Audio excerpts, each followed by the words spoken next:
think that's everything. Oh, hang on. Wait, one more thing.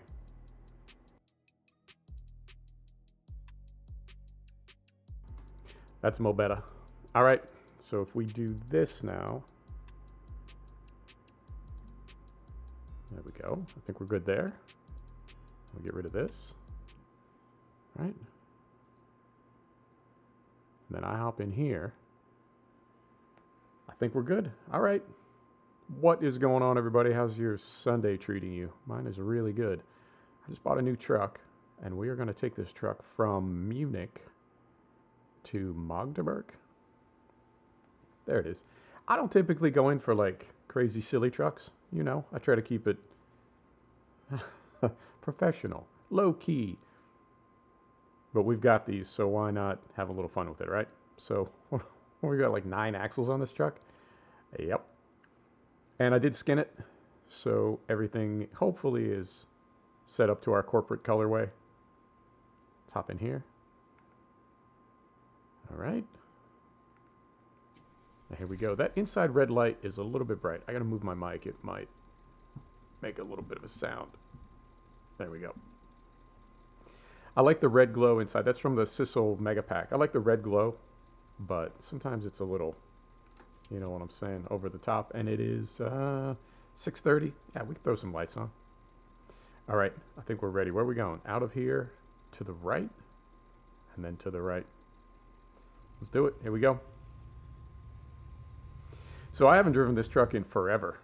When I first started playing the game, I think everybody, when they first start playing Truck Sim, the first truck that they're really into is the Scania. Because this used to be, back in the day, this was Scania Truck Simulator, was it not? Yeah, I want to say it was. And so they're all about, we know it. They're all about Scania over at SCS. Good there. And then we're going to track over here. Yep. Don't mount the curb. Beautiful. So they're all about Scania, and I don't know, maybe because of the RJL, because you can mod this truck so easily with the RJL and really go crazy. This was like the first truck that I was really into, but I've kind of faded away from it. So this is, it's been, probably since, I don't know, maybe 1.37 that we've been in a Scania. And I just went with the regular 2009 R. But we are at 730 horsepower, I think. So this is going to be our heavy haul rig. Now what we've got on here right now, I think it's only about 11 tons. But with the rig set up the way it is, I know we'll be able to haul significantly heavier cargoes. And these trailers, it could just be something that the devs are sorting out. Whoa. Yep. Could just be something that the devs are sorting out at the moment, but there we go. I was trying to downshift to first. Only to first. I've been noticing that depending on what owned trailer you have and what city you're in, sometimes there are no cargoes at all. And we're already maxed out on as far as what we can haul. So I think we can haul, well, anything. And that it's just odd to me that there would be certain towns where there are just no trailers, no cargoes for these new trailers. So maybe that's something they're trying to sort out. I don't know. But I had to sleep several times and then swap to a different trailer to be able to get a cargo going out of Munich. There was nothing in Munich whatsoever for the other trailer. But we got one now, and we'll be on our way. And what else is going on? I do have, I don't think you can see it. No, let me look in the preview. No, you can't see it, but up in the corner, oh no, you can see it. Up in the corner there, I am running stats today because I had a kind of a hard crash yesterday in stream with X-Plane. That doesn't happen too often. It fully froze. It wasn't BSOD, but it fully froze, and I had to, like, I couldn't even get to Control-Alt-Delete. We were frozen. So it's not good for your system to do that, and it typically indicates kind of a serious problem. So I want to find out what caused that, and I've been leaving my stats up so I can see. Now everybody says it's heat, right? But I don't buy it. I mean, we got liquid cooling on the CPU, and with the way my case is set up, nothing really gets hot. And I know X-Plane is pretty demanding on the CPU, and it doesn't thread well and various, but I don't think it was running hot. So I'm going to keep my stats on for a couple days in stream and otherwise. There's 7 a.m., so we'll turn the lights off just to see. Now, it could be X-Plane, and man, when you go online to ask about anything related to gaming, it's like sticking your head into a jet engine, because you just, if you even hint, if you even suggest that there could be a bug in a game, you just get lit up. And that has always struck me as, I don't know, that's the way the internet is. And I think really it's by design, because I think the way a lot of these algorithms work, the more engagement something gets, the higher it ranks in the algorithm, whether it's a comment or Facebook post or whatever. It's just all about that engagement. And so controversial comments or confrontational comments, yeah, maybe that's a better way to say it, things that people can argue about, that is what, hang on, 53 kilometers, why does that say 55 kilometers? Oh, that's my odometer. I couldn't figure out why it said 55 kilometers when cruise control set at 80. Confrontational comments, things that really get people arguing. I think, honestly, the algorithm for a lot of these social media companies, the algorithm recognizes things like that as, I don't know, stuff that people want to see, and so it ranks them higher. And that means when you go looking for, I was in X game and I had a crash, what could have caused that? And you end up in this a comment thread of people just kind of bickering, and you got one group saying, it's absolutely not the title, there's nothing wrong with the title, and another group saying, well, why not, man? Things can be right. What? All right, I don't know if we need to go over there or not. We didn't, so I hope we don't. Anyway, I found a lot of people saying, nope, there's absolutely nothing wrong with X-Plane, must be your computer. And I don't necessarily buy that, because the only crash of that type that I've had lately has been in X-Plane. And when I say lately, I mean like in the past year. So I don't think, I don't know. BIOS is good, drivers are good, we'll see.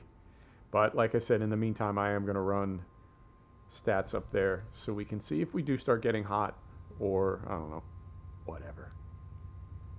Yep, that was an odd little whatever they wanted us to take up there, and I need to slow down too. We're kind of got a lot of power in this truck. There we go. So, and what else is going on? Colorado will be here in a few days. Now I do, because I had that crash yesterday, I do owe you one X-Plane stream, and I will do that either later this afternoon or tomorrow. Then we'll go back to cattle and crops, and then I don't know, something else, and then the day after that we'll be in ATS, and we'll go into Colorado. So that's what's going on there. Dirt 5 did drop. I didn't get it. I don't have any plans on getting it. I think it's just not my kind of game. Oh, and while we're here, we can do that. And carefully, that one. And I think, because we get a light for the front lift axle. I don't think we get a light for the rear lift axle. All right, everything is down. Beautiful. Yeah, I don't think I'm going to get Dirt 5. If I see it on sale at some point in the future, maybe, but I think I'm going to pass on that for now. I've been spending a ton of time in WRC 8 of all titles, and I'm really, really enjoying it. I get what people say about it, that the graphics are a little bit, I don't know, it has kind of a video game look to it. Go figure, right? It's a video game. But it's, I don't know, it's not as photorealistic as Dirt Rally 2.0, I don't think. There's kind of a debate about that, but I find the physics and the gameplay to be really, really engaging. I'm enjoying it from like a competitive perspective, I think a little bit more than Dirt Rally 2.0. And I like that you sort of work your way up from the juniors to WRC2, and then all the way up to the top tier. So we'll see how that goes. I just got promoted. I just moved up out of the juniors, and everything is everything is relative. The juniors seemed really, really fast till I got in the WRC2 car, and it's like, it's that much faster. And you do need to do those, you need to do like challenges and manufacturer tests and various other things. So I have been in the top tier cars, the top class cars, and it's like night and day. They're so much faster than the junior cars. So I'm curious what it's going to be like to get up into those and be driving them competitively rather than just doing those one-off events. So we'll see. And then what else is on my radar? I think the last thing for me is going to be MXGP20, and that's in a few weeks. And then that's us done for the year, more or less. Is it not? Why am I feel like I'm missing something here. There we go. We'll take a look. I thought I had.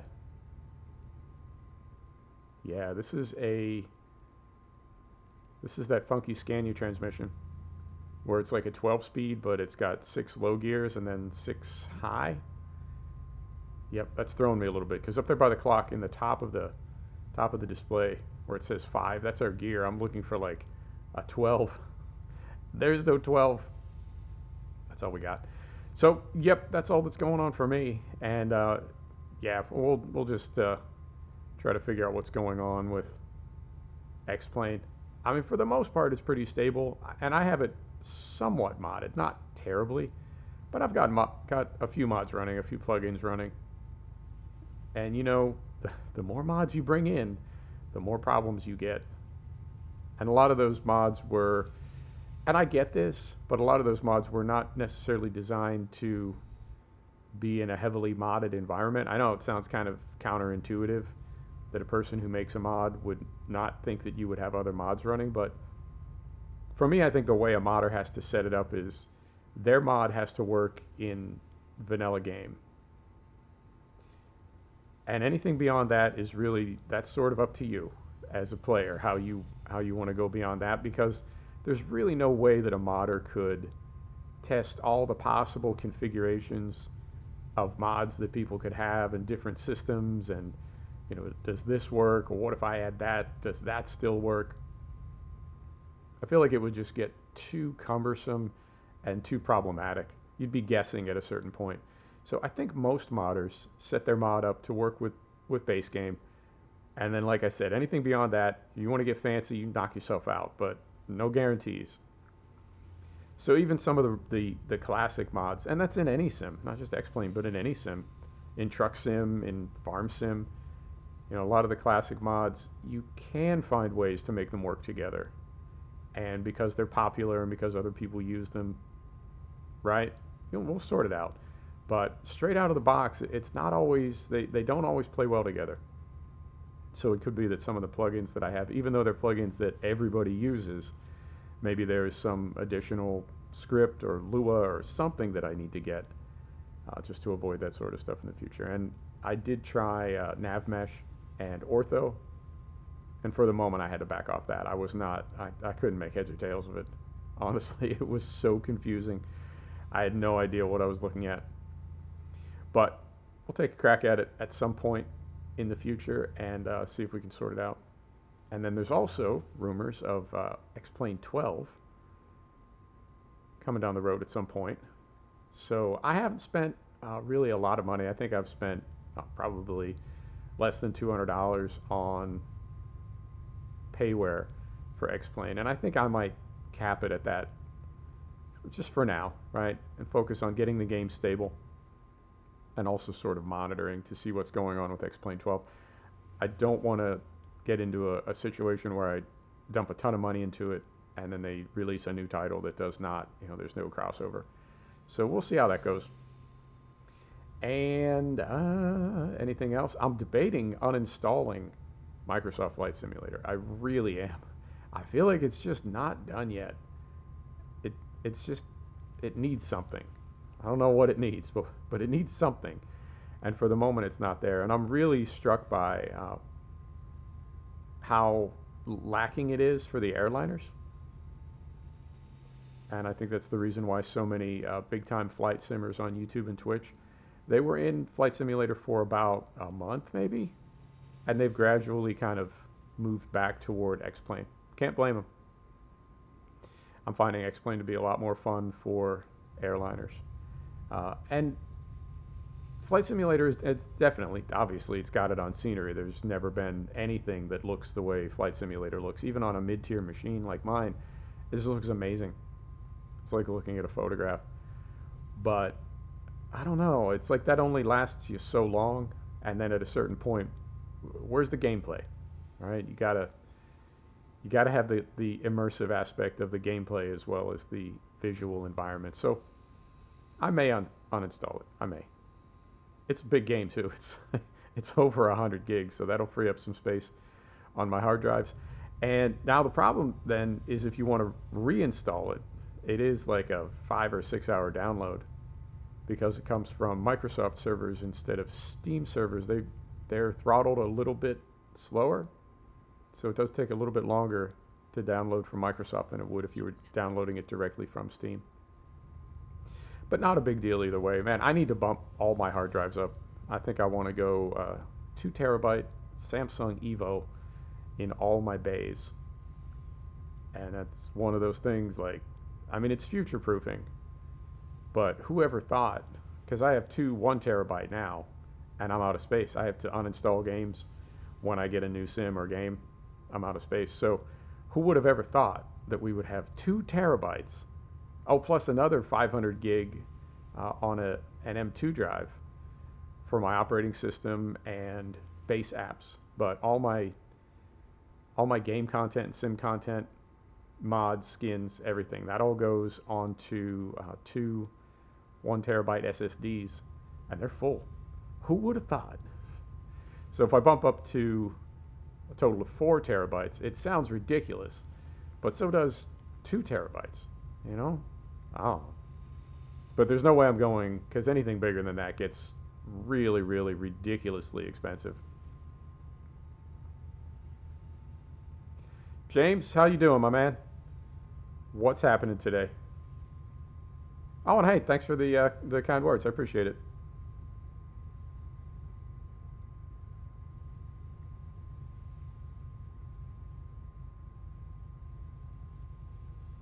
Let me see if I can get to a straight piece of road here. In the thumbnail, I know we were sort of in the dark, but I'll try to hop outside here. Oh, can't do it. Sorry. It's going really, really good. It is just about a perfect Sunday. All right, and we've got to, well, here, we can take a look there. There's that. Let me hop back in here. And let's get over this way. And this thing sounds great. And we're not running, we're running drivetrain revision, but we're not running any specific engine mods. But I think this thing sounds really, really good right now.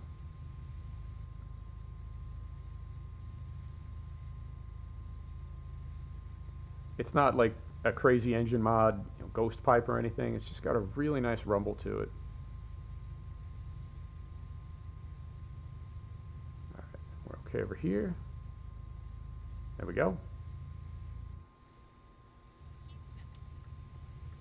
Slide back over this way. I'm going to put the windows back up. I think we're getting back on the freeway. Yeah. So let's get these up.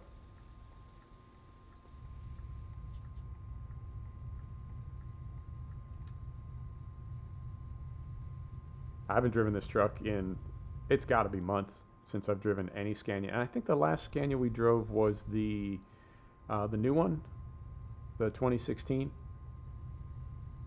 Oh dear. Sir. All right. As long as I don't hit anything. As long as I don't get any tickets, I'm good. And what else is going on? Assassin's Creed Valhalla just dropped. I didn't get it. I'm not playing it, but I'm watching people play it, and it looks amazing. I mean, I know Ubisoft has a reputation for sort of being in a rut, right? Like more or less every game they make is Assassin's Creed, but in a different. Well, I can't even say Assassin's Creed because when you go back to the old Assassin's Creed, it's like a whole different game. I would say Odyssey or Origins. You know, it's a loot-based game and it's an RPG, and yeah. So Division is Assassin's Creed in New York. Division 2 is Assassin's Creed in Washington, D.C. Ghost Recon Breakpoint is Assassin's Creed in the South Pacific. The weapons are different, but it's essentially the same game. Watch Dogs, Assassin's Creed in London. So I've been watching the Rad Brad play Assassin's Creed Valhalla, and it's fun for me to watch, but I don't think I would be into playing it. I have to stay away from loot-based games. It's not safe for me. You got to know your limitations. And I get way too OCD about those games. I just get absolutely obsessed with collecting the next piece of gear. And I mean, I know they're designed to do that, right? That's like the whole point of the game. But it's rough when, you gotta get work done, and it's like, oh, let me do one more. Let me do one more mission here, and I'm gonna bring our front lift axle up. Let me do one more mission here, just to get one more piece of gear and see if it's the one that I've been waiting for. So, yeah, I'll take a pass on that. I think at some point they're going to completely do away with all the Abstergo, Templars, Assassins. They're going to get rid of all that, and it's just going to be a straight, I don't know, straight looter shooter. I feel like we're right in between gears here. I know I got the 12 speed. Did I not? I'll have to take a look. After we get this dropped off, let's go to the diesel shop. I think I got the 6 speed. I thought I got the 12 speed. All right, so we have the wrong transmission. That's why I was seeing the gears acting so funny. I got the wrong transmission. Mea culpa. My bad. All right, get up on out of here.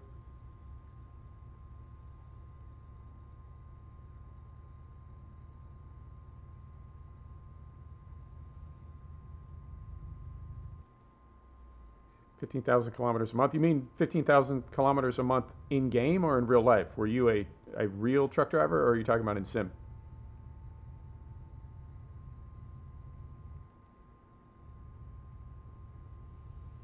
Oh, look at this guy. All right.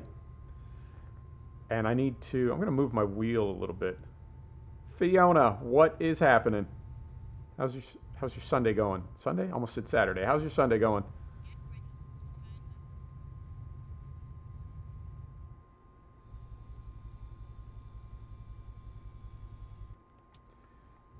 Yep. This transmission it's very, very different. I don't think I've ever driven a 6-speed in a truck. Whoa, in a truck this big. Don't hit the cop. We did not hit the cop. Beautiful. Yeah, I'm trying to think how I would have done that. Oh, you know what I might have done? I know what I did. I picked a motor. When I was building this truck, I picked a motor. Then I picked a transmission, and then I think I went to a different motor. And because we're running drivetrain revision, some of the transmissions are not compatible with some of the motors. And so when we swapped that, it swapped the other as well. Okay. Not a big deal. Thought I was going crazy.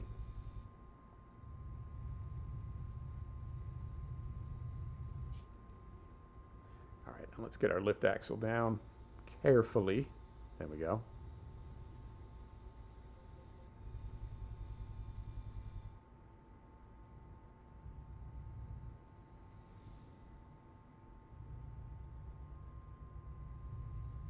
Oh, very nice. What's the what paint job did you unlock?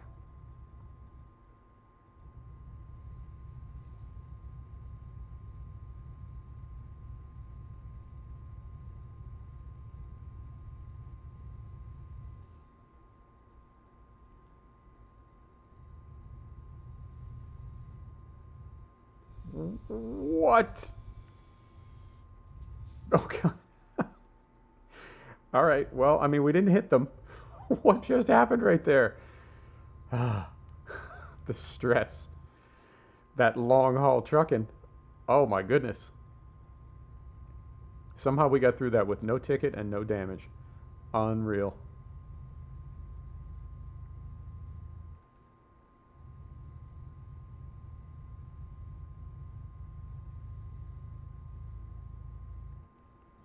Yeah, the traffic is. I was thinking earlier when I was driving things around and getting my thumbnail set up and everything, I thought that the traffic seemed a little better, but maybe not. This is, I don't know. I feel like the traffic right now is super, super aggressive. It's a really pretty part of the map that we're in right now. I think this is one of the older parts of the map, but I really like the way it looks.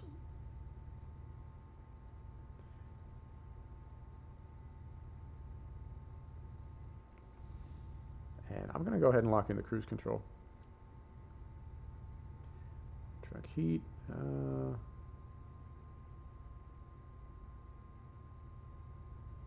Oh, that's fantastic. Hard truck heat. Okay. Now, is there a time limit on that, or can you do that anytime you want? Like, is it like they do breast cancer awareness, or they do some of the like the Renault, I think they did last month, but there's a time limit on it, or is that always available?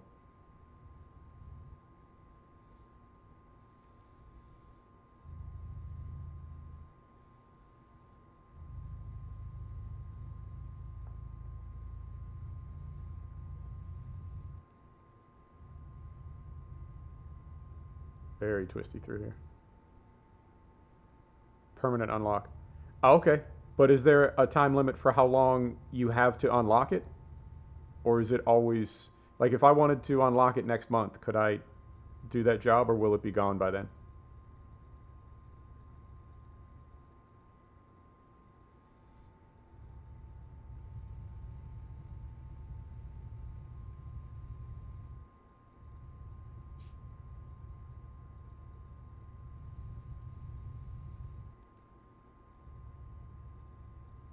February 21.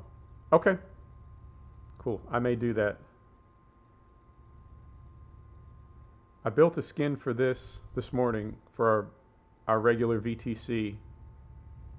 Oh, I think we're there. Okay, cool. I thought we had further to go,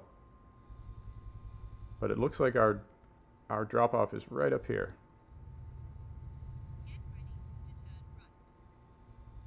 Oh, easy. It just got super bright in the game. That's interesting. All right.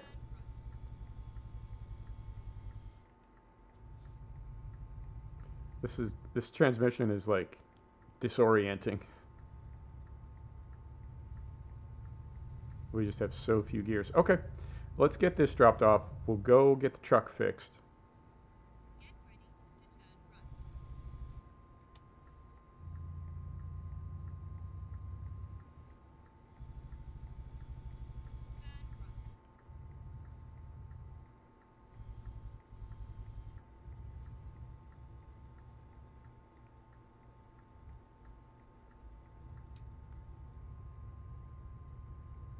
Try not to hit anything.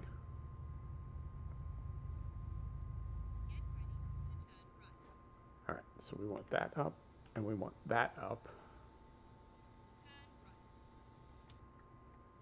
Ah, stressful, but we made it.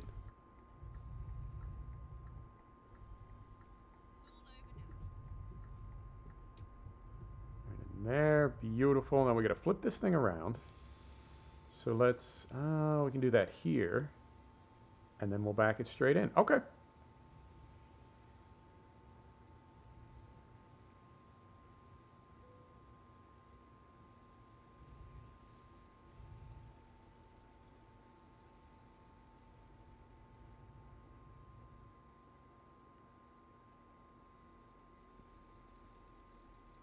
Oh, okay. So you do the job in ATS to unlock the job in ETS? That's interesting.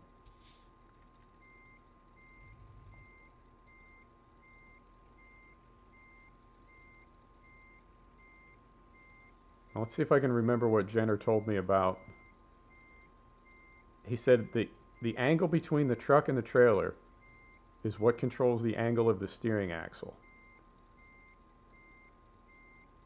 So by adjusting that, you can control how and when the wheels turn. Oh, Jenner, you're a genius, my man. Oh, okay. So you have to do the job in ATS, and then that unlocks it in ATS. Okay. That's fair enough.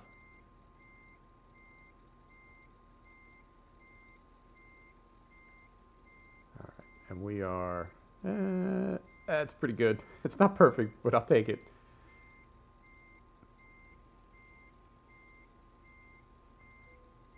All right. So let's come down here.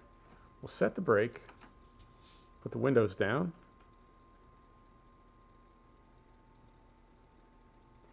Engine is off. Let's get unloaded. We are on time. Fantastic. We make some money. Wow, we made some good money. 21 grand. I'll take it. We almost level up. So next thing we need to do is go get our truck fixed. I don't know how we ended up with that transmission, but it is no good. So we'll go right here, right? So we're going to go out the door to the right. Yeah, James, it's really tricky. I want to learn to do it. I've done it a few times, but I really want to get better at it. And I feel like with the track IR, I kind of have no excuses. All right, let's get out of here. I do like the way this truck sounds.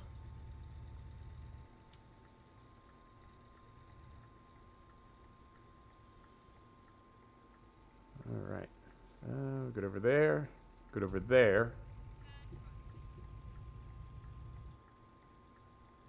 And like so. Here we go.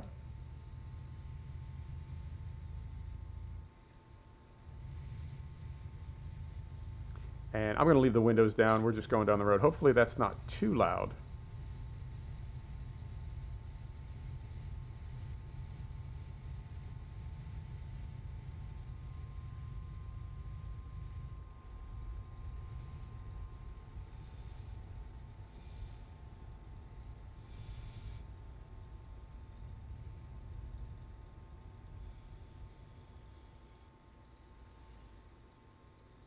And we want to go, where's our mechanic? Looks like straight and then on the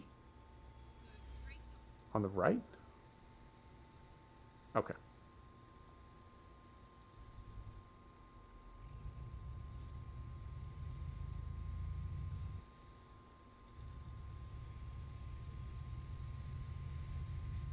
Now hopefully, all right, that would be a garage if we wanted to buy it. Is this our mechanic? It is. Beautiful.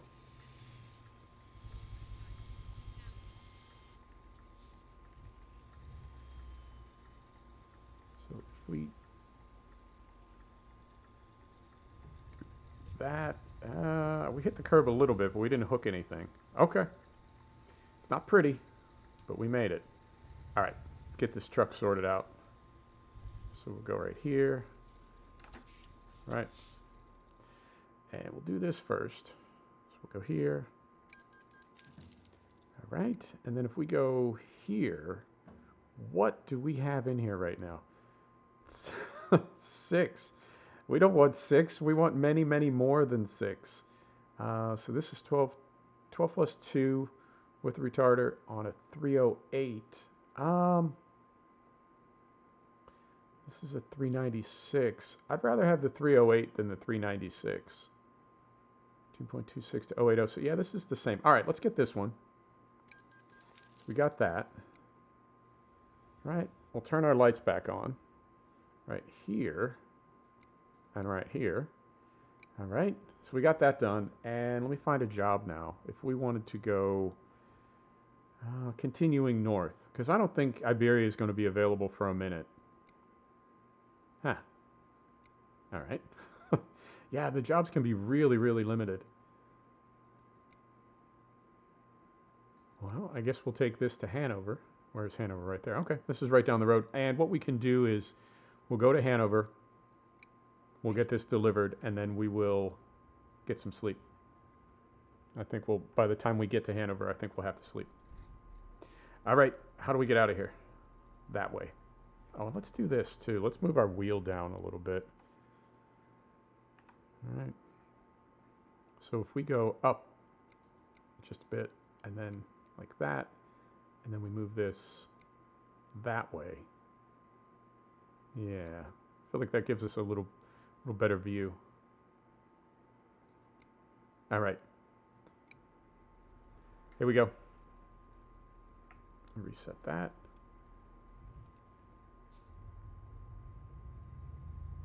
Oh, mo better. Life is better with a little bit more spread in the gearbox.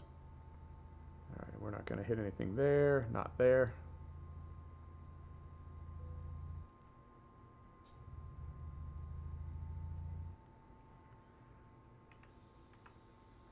And we want to go, you know, we could sleep now. I don't think we're going to make it to Hanover.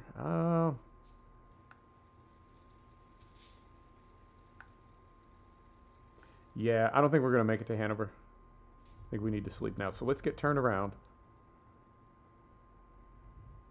We'll sleep here. And then, I guess that'll be probably a nighttime start, because it's 3 in the afternoon. So yeah, it'll be early morning. I'm going to be a bad trucker and just stuff this right here. Leave our trailer poking out, but you know what? We got work to do. There we are. Parking lights on, windows down. Brake is set, engine off. Let's get some sleep. There we go. Now what's going out of town?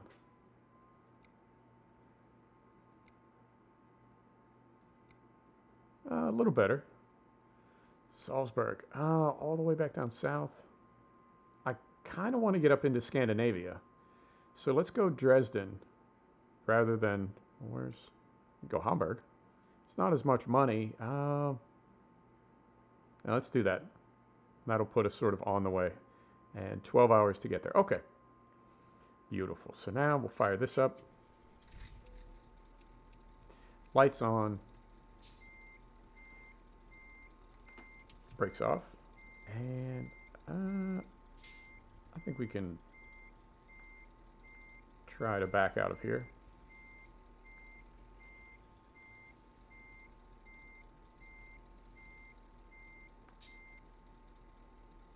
And like so. All right.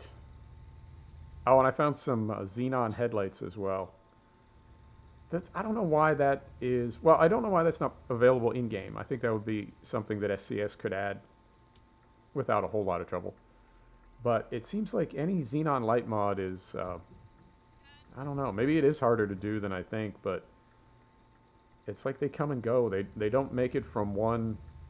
Like they don't make it from 1.38 to 1.39. You got to get another one. And I've never really understood why. It seems like, to me, it seems like a simple thing, but I'm always looking for a new xenon light mod. But I found a good one. So we got some high intensities there. And I guess, I mean, xenon was as high tech as it got for the longest time, but I think LEDs is going to be the next headlight mod. All right, and I didn't even look how far out of town this thing was.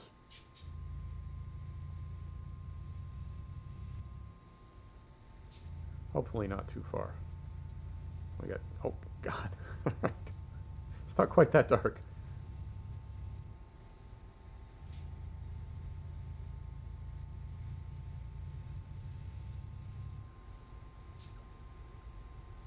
Okay, this is where we just dropped off. So we'll go in here and get loaded up.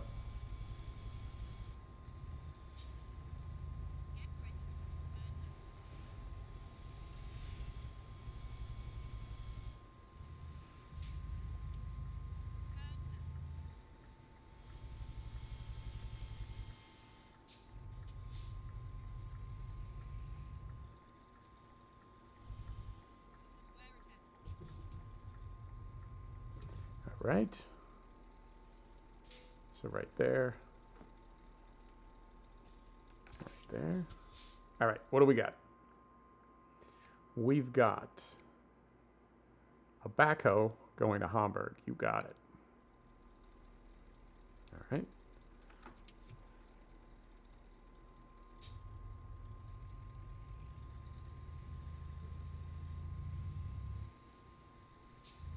I guess we can try it first person.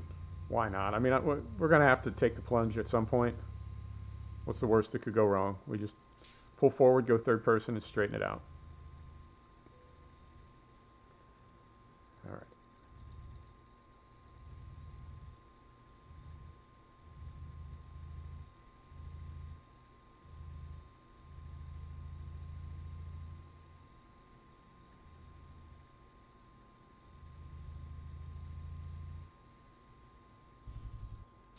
I don't know if I pulled far enough forward to get a good run at it. You think I need to go a little further back? And we want to be this way.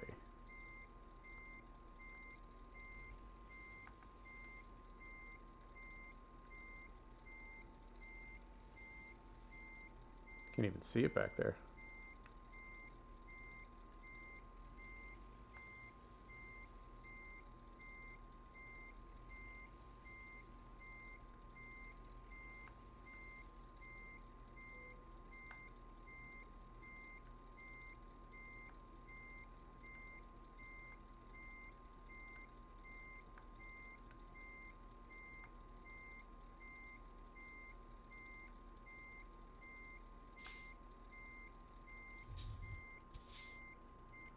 We got close. It's not terrible. We just need to straighten it out a little bit. And I think we'll be okay. All right.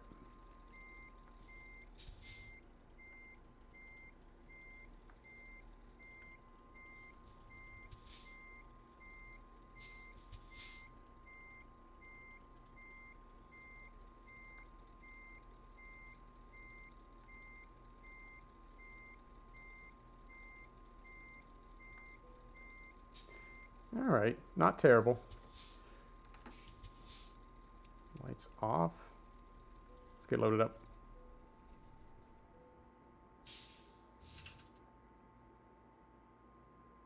All right, 1 a.m. We will definitely be driving in the dark. All right. Here we go. And I think Hamburg's about, maybe 10 or 15 minutes. But we did just sleep, so when we get there, if we can find anything going further north, we'll take that and continue on our way. I wouldn't mind getting up into Denmark today. And then we can either make a turn and come back down, or I don't know. We'll figure it out when we get closer to Iberia. There's not even a date yet for Iberia. All right.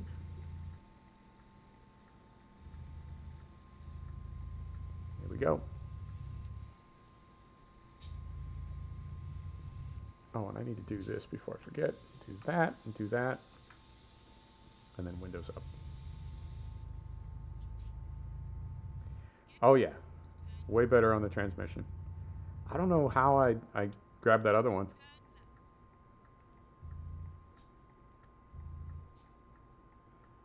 Good over there, good over there.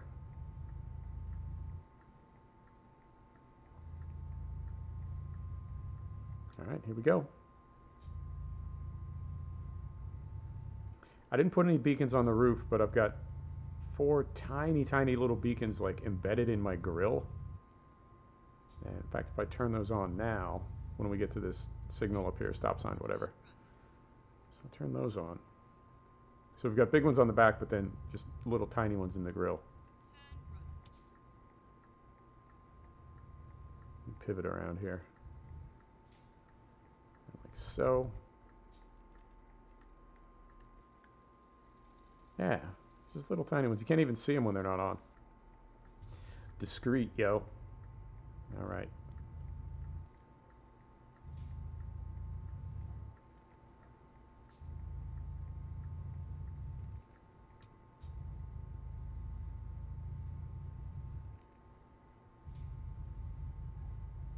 And I don't know if we're taking little roads all the way to Hamburg. It's really not very far at all.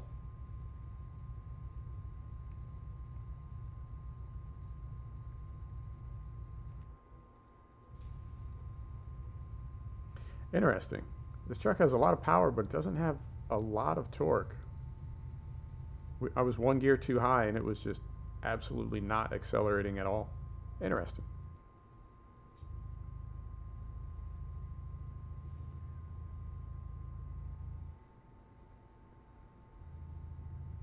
And it's, what time? 2 a.m.? Yeah. I like the way this game looks at night. I remember when they brought in the new reflective signs. That was about, oh, maybe 1.30, I want to say.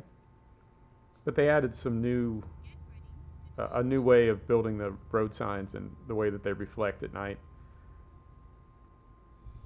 And I really like driving at night. I mean, I've always liked driving at night in the game, but I feel like as they've improved the lighting and the graphics, it's made it even more better. All right, right through there.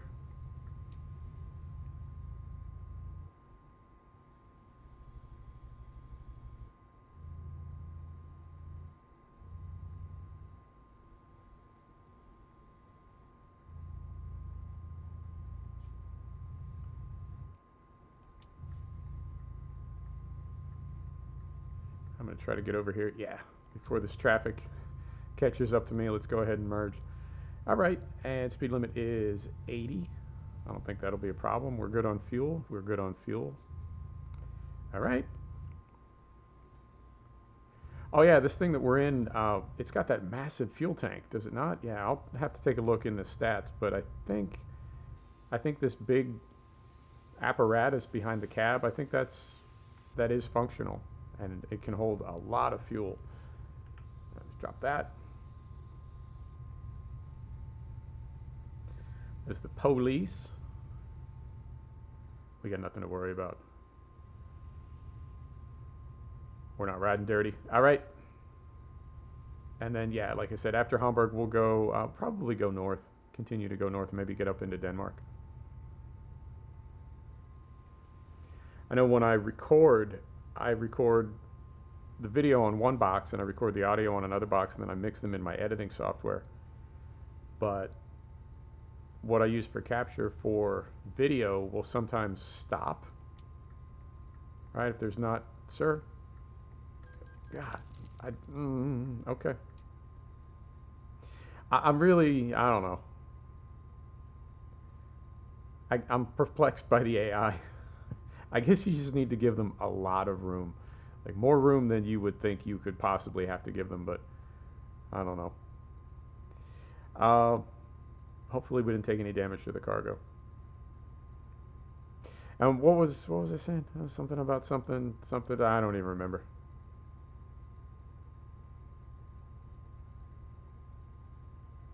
All right, getting desync in my audio, because my audio, because it's recording on another box, it just keeps recording with no pauses. But the video capture, like if you go into a menu, it stops recording, and I think it's because a menu is like 1 FPS or like 0 FPS, and so it thinks that it doesn't need to record. I mean, that's cool. It saves some hard drive capacity. I don't know what the rationale for that is. But then when I try to mesh everything up in my editing software, I need to go in and like manually remove the gaps. So the great thing about streaming is OBS doesn't do that. So we can take ferries all day and it will never desynchronize. So if we take a ferry to Denmark, we're good to go.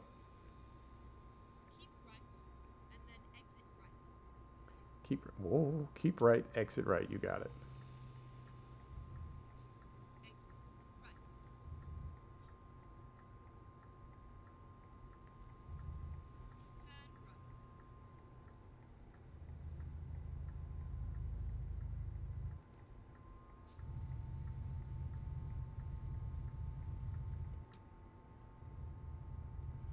All right, 80 through here. Okay. You know, I would like to see them add a system where when you take tickets, it counts against your XP. So in other words, you get XP, you level up, you can haul different cargoes, better cargoes, you can take longer trips, right? You're increasing the ability of your character to make money. I would like to see SCS, and of course this would be optional, there'd be a way to turn it off, but I would like to see SCS set it up so that if you get a ticket, you lose like 5,000 XP for your first ticket. Second ticket, you lose like 10,000 XP. So if you're not being careful, right, if you're being a bad truck driver and you get a bunch of tickets, it knocks you down and you need to climb your way back up the XP ladder, right? It's not, because I don't know, I mean, this is a test profile, so we've got, I think, 700,000 euro, but we just got a couple €100 ticket. You know, who cares? It's really not a big deal. But I think if there were real world consequences that impacted your career in career mode or in a long play mode, I think that might make me, I mean, I try to be careful, but I think it would make me even more careful. Hard to say, but there would have to be a way to turn it off. Not everybody wants that level of, I don't know, challenge, stress. All right, and Bremen, nope, haven't seen an exit for Hanover yet.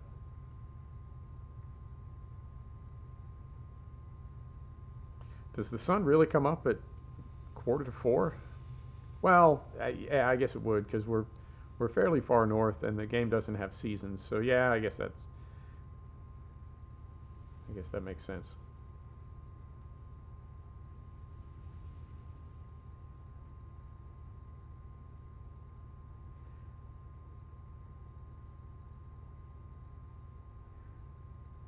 Base game skybox too.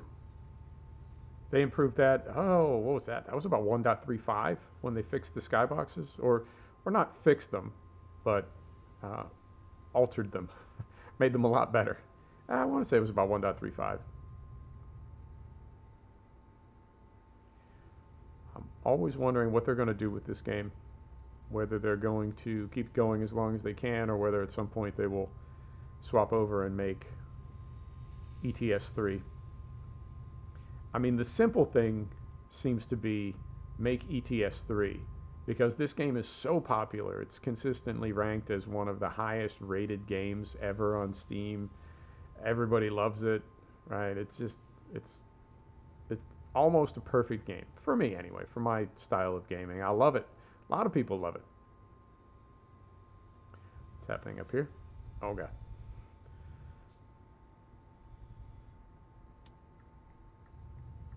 Carefully. Yep. See. All right. I don't know how far over in front of a car you need to be before they slow down. Pretty far, apparently.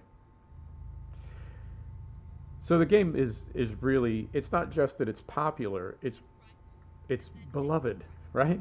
People are really loyal to this game, and it's, I don't know, it's really well thought of. And so my first inclination would be, yeah, man, capitalize on that and make ETS3, right? But make it on a modern, contemporary engine and contemporary graphics, photorealistic graphics, you know, all that stuff. And then I have to catch myself, because I think, well, you know, they've considered that.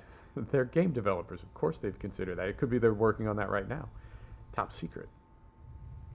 But I think we need to remember that it's ETS2 that has that magic. And it's not necessarily the franchise. It's not necessarily SCS. So it could be that by making by making ETS, by making ETS3, by making a new title, if they were to do that, it would sort of break the spell, you know? And maybe it would not be as beloved as, we are not exiting right. It wouldn't be the same as ETS2. It would not be as highly rated, as highly ranked. People wouldn't love it like they love ETS2. Just because it's the same goal, right? Driving a truck in the same franchise, that doesn't mean it would have the same magic. So maybe that's why they're holding off on it, because they know I wouldn't say that it doesn't matter, but just making another game does not guarantee that it would be as good or as successful as this one. And how funny would that be to invest 4, 5, or $10 million developing a new title, and this is the only title that people want to play anyway, right? And now, now you're in a pickle, because at this point, you know, ETS2 would be abandonware. You'd be focusing your resources on ETS3, and people would be saying, well, what about more DLC? What about more content for ETS2? So maybe that's why they're doing it. Maybe they're sticking with ETS2 as long as the fans do, and if we're still playing this game in 5 years, why not? You know, why not? And you know, something else they could do. They've made some pretty significant upgrades and improvements to the title, and it never cost us anything, right? That's not how they do it. They sell DLC, and of course they're a company. They want to make money. I got no problem with that. But when they improve the game, they don't necessarily charge anything. Like that guy. That guy just drove into the side of us. I think I need to let go of the AI. I just need to let it go. That doesn't cost us anything when they improve the game. Like when they went to DX11, didn't cost us anything. When they added the new trucks on the ATS side, didn't cost us anything. They don't sell that stuff. They sell the regional DLCs, and they sell like tuning packs and stuff, but they don't, the game itself, right? So what if they moved from Prism 3D to Unreal or something, and didn't charge for it, and didn't give the game a new name, right? Just continued to call it ETS2, even though it's on a new engine. And the way that they have the rollback set up, which is a really cool system that they have, if there's a particular version of the game that you like, you can just keep playing it. I think that's amazing, right? If you really like 1.36, or if there's a mod that you really like, or a truck or something that's only available for 1.36, it never got brought forward, you can just stay on 1.36. Now you'll lose this stuff that's part of 1.38 or 3.9 or whatever, but how cool is it that they leave those archives up there? So if they were to go to, just as an example, if they were to go to Unreal or something, and I'm not advocating that by any means, but you know what I mean. If they went to a new engine and just kept the game the same, that's why people are so loyal to this title. SCS seems really well tuned in to what it is that their players and fans want.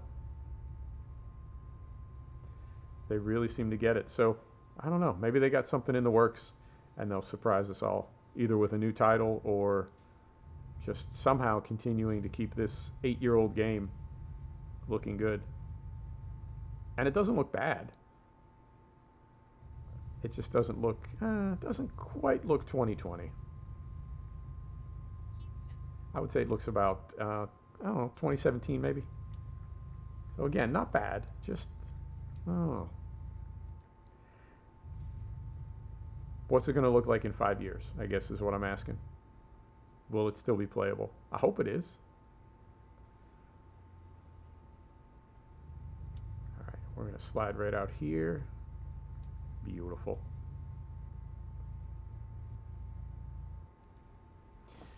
We can drop that. We can drop that.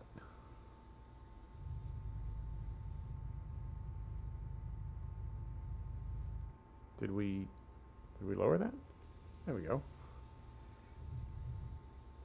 I need to go third person to look, because we've only got the one indicator. That one's down and that one is down. No, that one's up. All right, I'm confused. All of our axles are down. At the moment, all of them are down. It's interesting that some of the trucks have, like the Volvo has front and rear lift axle indicators. This truck only has front. And some of the trucks don't have any. Like that Mercedes that I drive, the new Actros, doesn't have any. You've just got to remember or go outside and look. All right. So we'll get down here and get flipped around. We exiting here? No, we're going straight. Okay.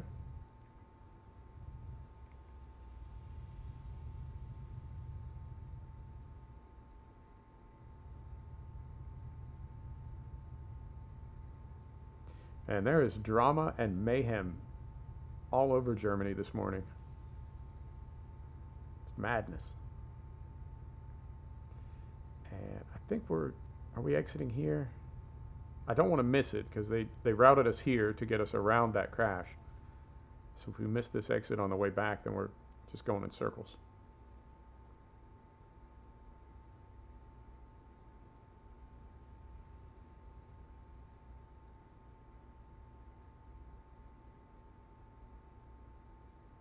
All right, this is us.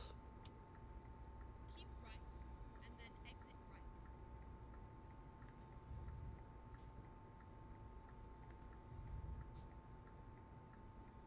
Get ready to turn left.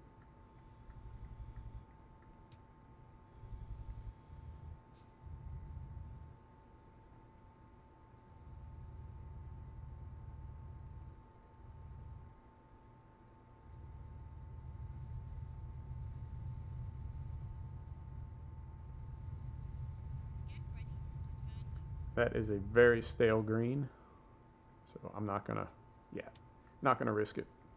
Turn left.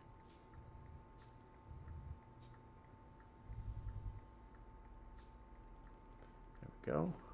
Let me swap this over.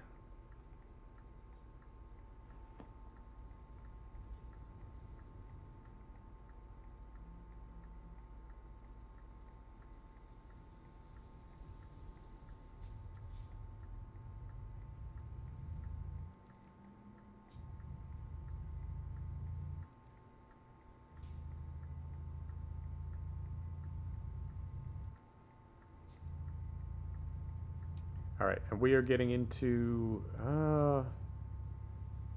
is this Hanover or are we still getting routed around? Find out in a minute. Yep, I think this is our drop off here. Okay, and how we doing on time? A little over an hour. Let's go one more stop. Hamburg? Hanover. I thought we were going to Hanover. And then turn right. Hmm. Turn right.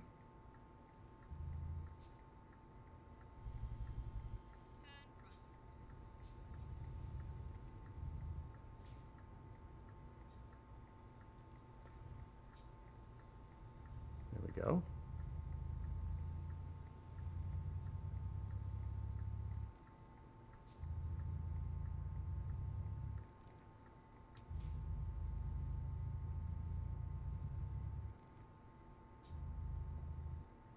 Let's get some windows down here. There we go. A little fresh air.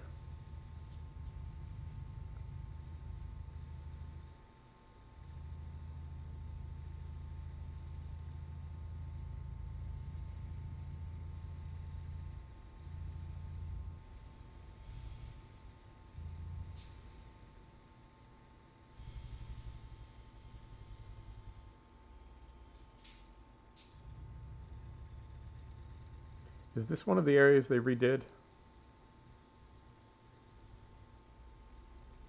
Trying to think of the cities that I know they redid in Germany, or did they redo all of Germany? Off the top of my head, I can't say.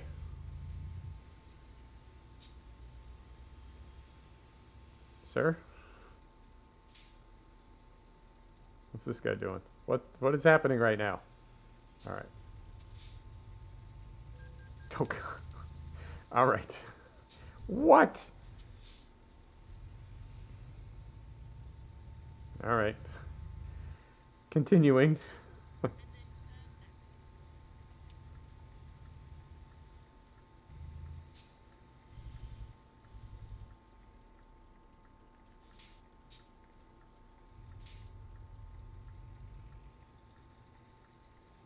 And then turn There's a couple discoveries over there. I might try to grab those on the way out of town. If we continue in this profile, I wouldn't mind having those places discovered. All right. Let's go right over here.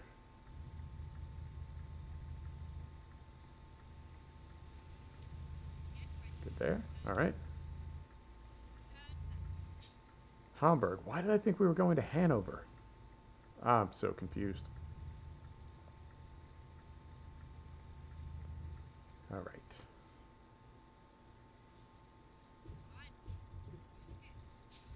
Yeah, this is one of the old, I would say, like original yards from early days of this game. Look how like plain and boring this is compared to how tricky some of the new drop-offs are. All right, let's get flipped around here. I'm going third person again.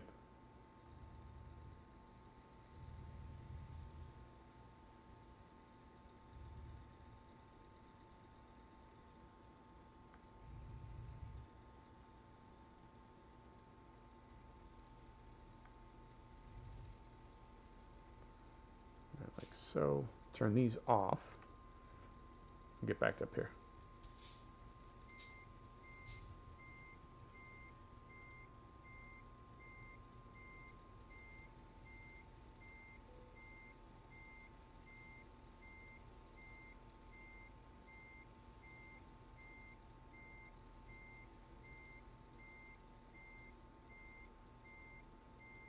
Yeah, I get what Jenner was saying about the angle. It's making more sense to me now. Backing up with the steering axle. Right. Windows are down. Engine is off. Let's see how we did. And I think we're going to level up. We only needed a few more points. There we go. Level 28. All right. So let's use our point here. I guess we'll go long distance.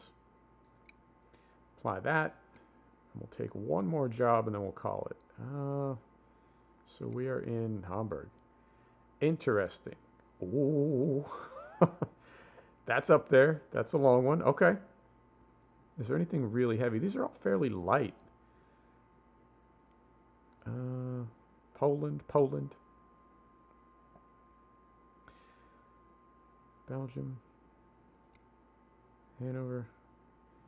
I think this is going to be it.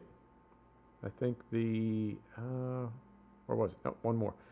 I think we're going to take this boat to Oslo. That's going to take a minute. All right. And how long do we have to get here? 13 hours. Okay. So we will need to sleep on the way. But that's not a big deal. Okay. And yeah, let's, before we get out of town, let's drive around the block here. So we will go, we'll go here.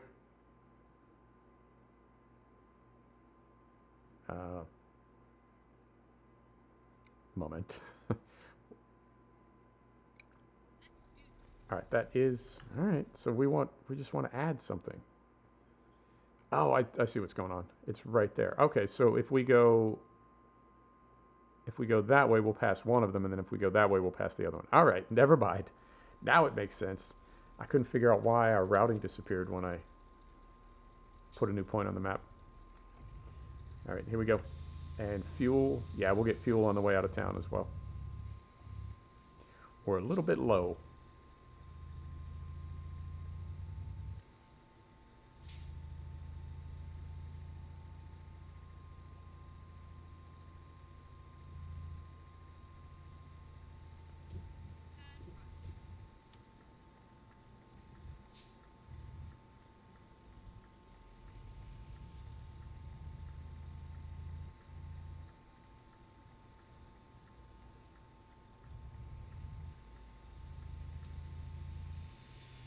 All right, so we got the steering trailer sorted. Now we just got to get the AI figured out, and we'll be good to go.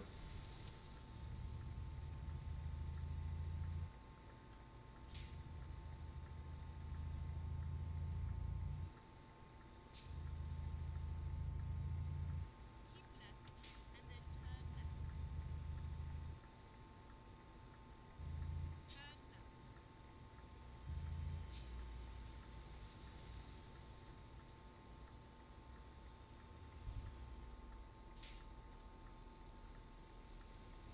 left. I can't see the light. We'll just wait till this car next to us moves forward. The light is right behind our mirror. Oh wait, no, I can see it right there. Okay.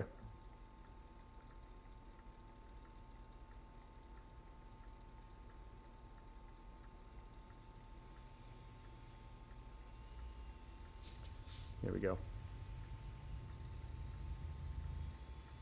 Are they waiting for us? I hope.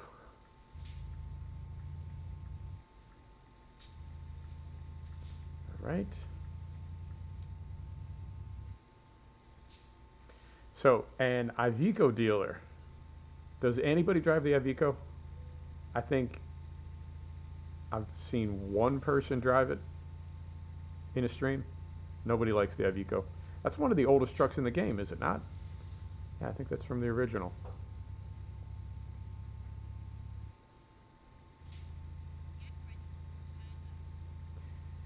Get ready. All right. Turn left.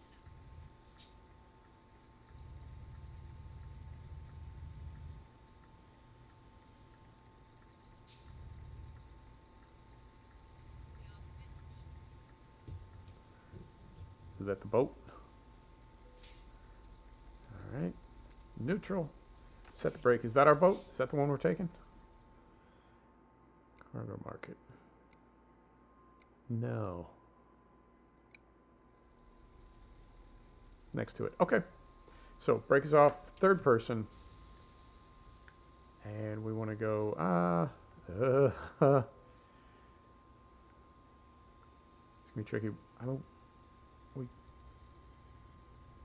could go on the blind side. We'll go on this side. I just got to remember what Jenner told me about the way that these back up. All right, here we go.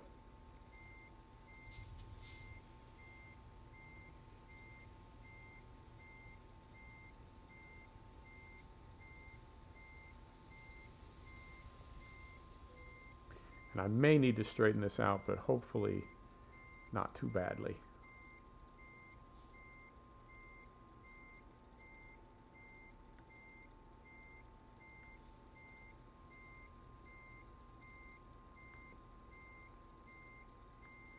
Yeah, it's starting to make sense. I'm still going to need to straighten it out.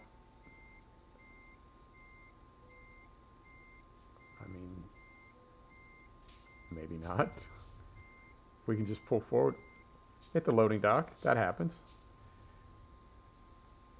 But we sort of got it in one swing. Maybe. All right. Engine off. Let's get loaded up. Let's see how our boat looks. Beautiful. All right. Here we go.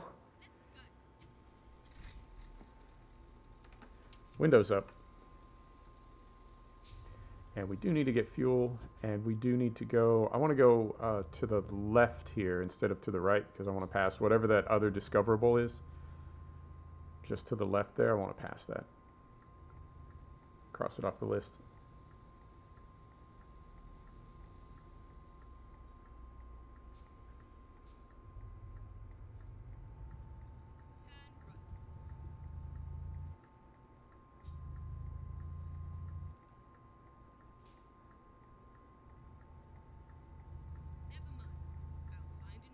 All right, and it did reroute us. Beautiful.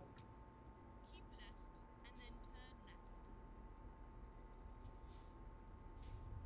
Turn left. I went through my mod folder, I don't know what you would call it, like my manual mod folder, not workshop items, but mods that I've downloaded. And I had a lot of them that were kind of old, things that I didn't necessarily use anymore.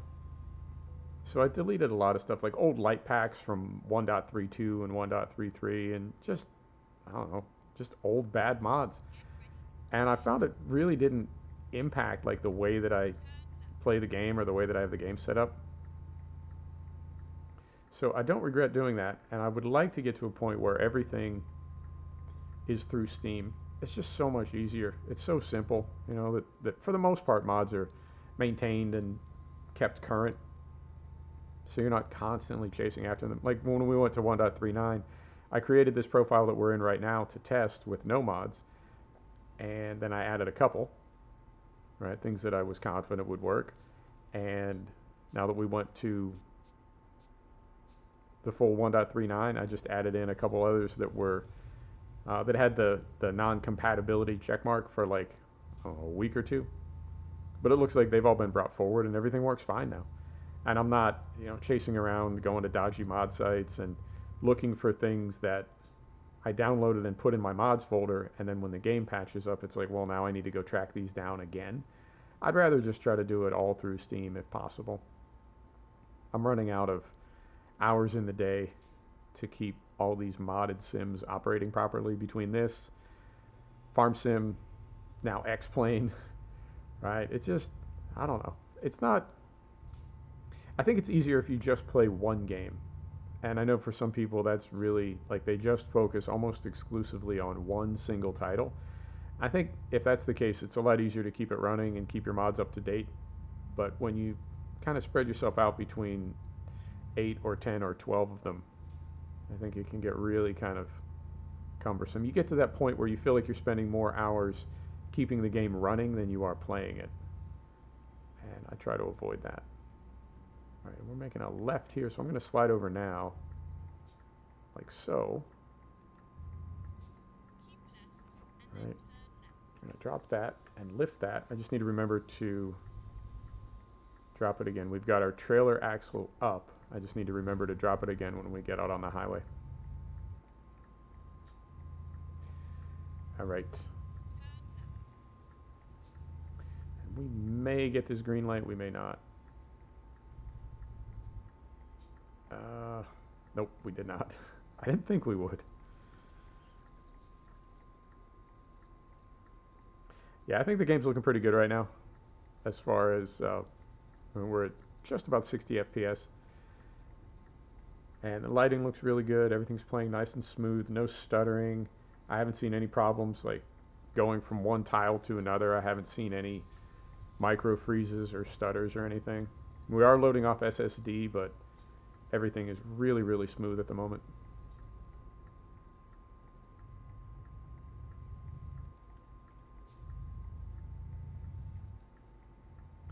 All right, leaving Hamburg.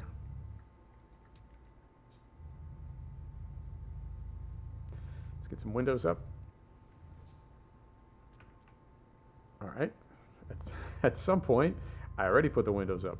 Interesting.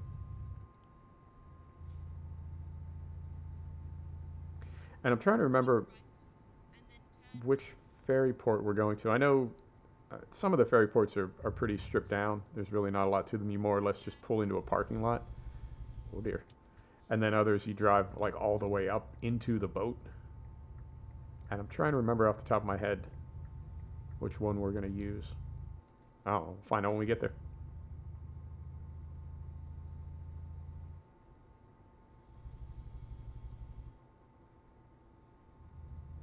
And it's looking like, oh no, there it goes. My preview was frozen, and anytime that happens, I'm always curious if the stream has dropped off or if it's just my preview that's frozen. All right.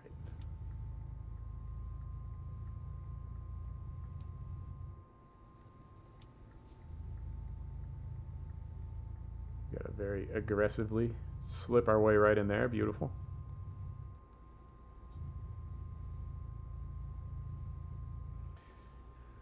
Lift axle on the trailer is down.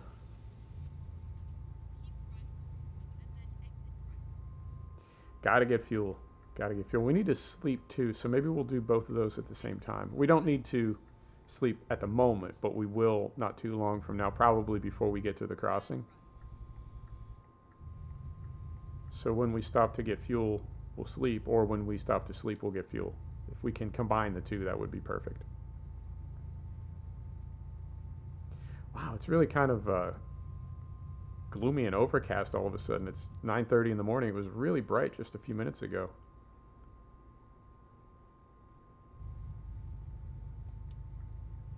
All right.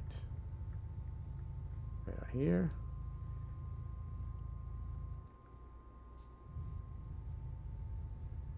Locking the cruise control, top gear, and we're good.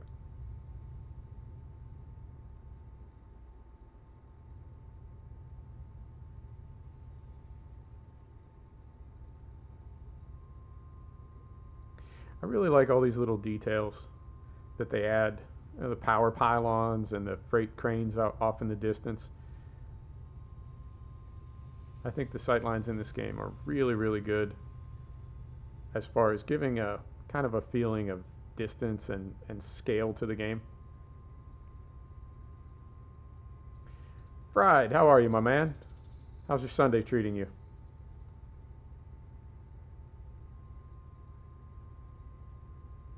Keep right, and then turn right. Keep right, turn right. You got it.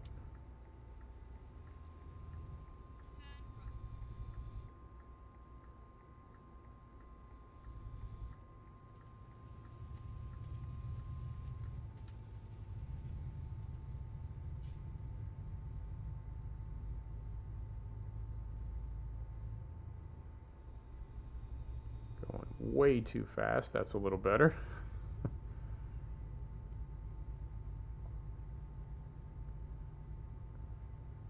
Oh yeah? Were you, what was the context for your screen printing? Were you doing it just as a test or an experiment? Were you doing it like on a full-sized press?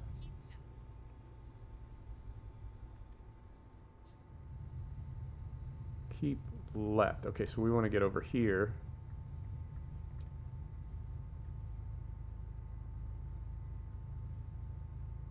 Testing? Okay.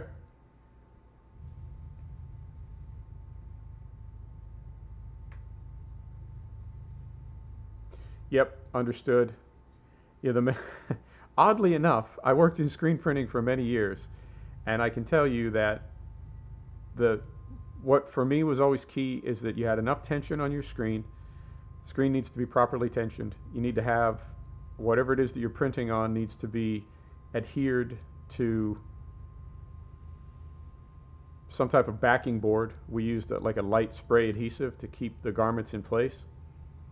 And then you need just a little bit of standoff on the corners so that as you bring the squeegee across the screen, as soon as the squeegee passes, the screen lifts off the print directly behind it. But it's definitely something that takes a few tries to really, before it kind of clicks and makes sense. That was how I got through college, was working in a screen print shop.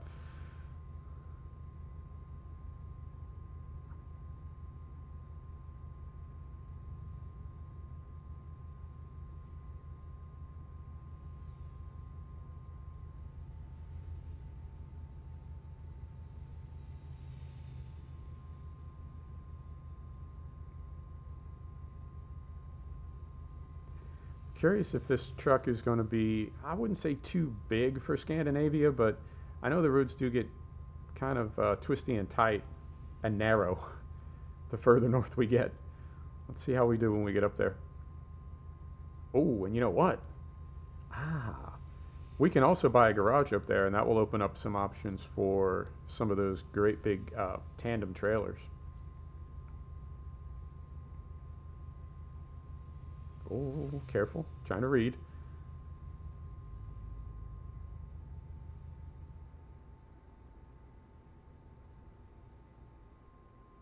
Yeah, you gotta let your emulsion cure. And now, are you exposing on a light or are you exposing in sunlight? Like, are you using a light source, like an LED light, or just putting them out in the sun?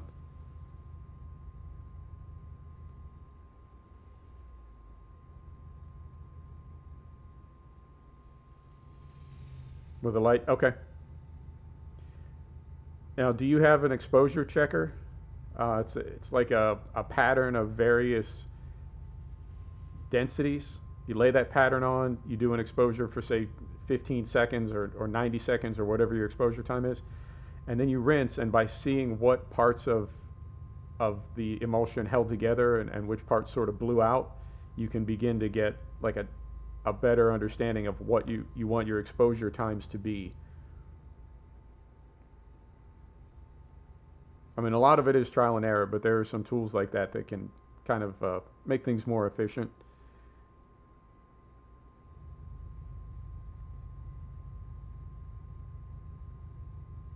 Yeah, it's just a series of halftones, and by exposing different amounts of emulsion to different amounts of light, you can see, like I said, you can see what's going to melt and blow out of the screen and what's going to cure and stay in place.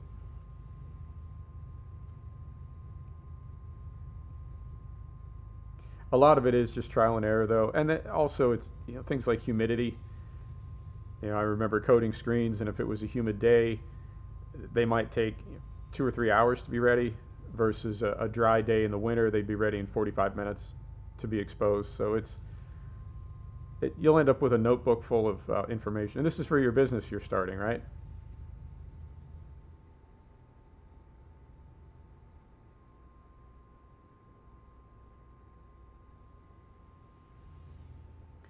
All right, here's some fuel. Now, we always, every time, we always end up, oh, and there's the yawn. Perfect. I was just about to hit the button here and see if we needed to sleep. And sure enough, we did.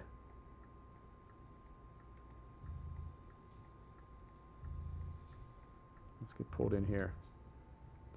I'm going to leave our axles down. I think we'll... Whoa. Going so fast. I think we'll be okay.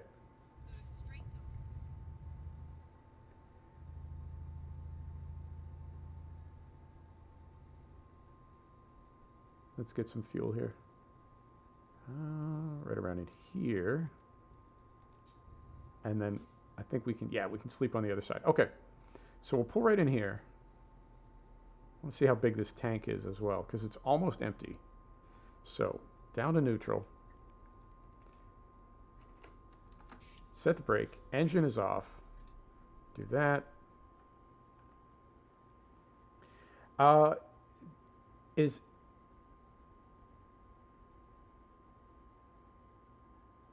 FS19 worth buying? Yeah, I mean, I think it depends on how you want to farm sim. I think if you're playing not a more casual game, when I say that, I'm not being disrespectful. Like, everybody sims their own way, so I'm not, there's no good or bad way to farm sim, but for me, 19 was moving more toward the console side, and it can be a lot of fun, but I feel like the mods aren't quite there the way they are for 17.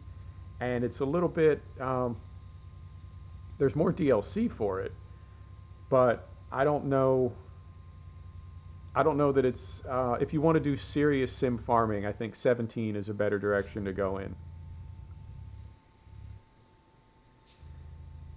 Update on the trip.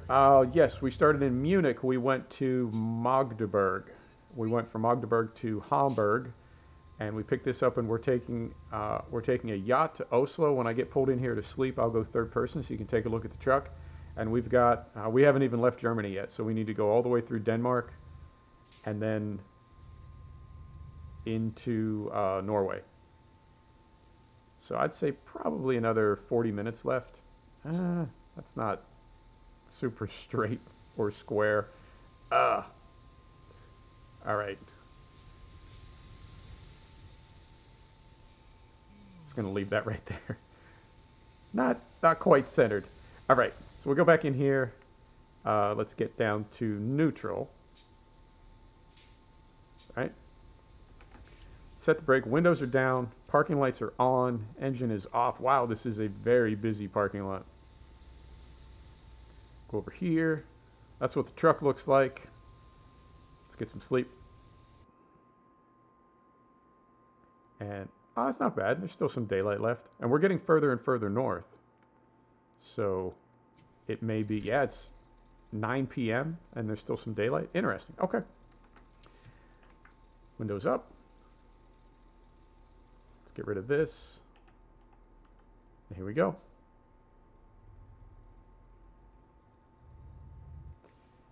Yeah, I think 19 is, well, like earlier in the stream I was talking about Dirt 5. I didn't get Dirt 5. It looks like a great video game. It's just, it looks like a fun kind of arcade style racer. And that's great if you're looking for a fun arcade style racer. I prefer more like actual race sim titles. So I'm probably going to stay away from it. But there's nothing wrong with it. It's just a different kind of title. So 19 to me is more of a casual console style farming. And if you're into that, by all means, it's a great game. And the way that they're going with the DLC model, I think there's going to be a lot of content for it. And it's going to continue to be a viable title for another couple of years. But if you do want to be more on the simulation side and you want more realistic, then I would say go with 17 or potentially even cattle and crops. But 19 is Farm Sim 19 is, to me, it's kind of a lean back console style game. All right, and that's Top Gear. Here we go. Well, you know what, Fried? You should be playing Truck Sim. The seed has been planted.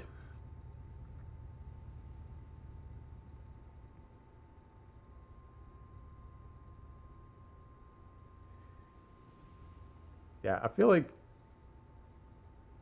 late evening and early morning in this game. I think it's when the game looks the best. I mean, I do like driving at night, but it's awfully dark at night. That's kind of a given, but it's, I don't know. It's dramatic and it's got definitely a mood to it, but you can't necessarily see a whole lot. And daytime, particularly with no clouds, it's just bright, you know. But morning and evening, I think, really look good in this game.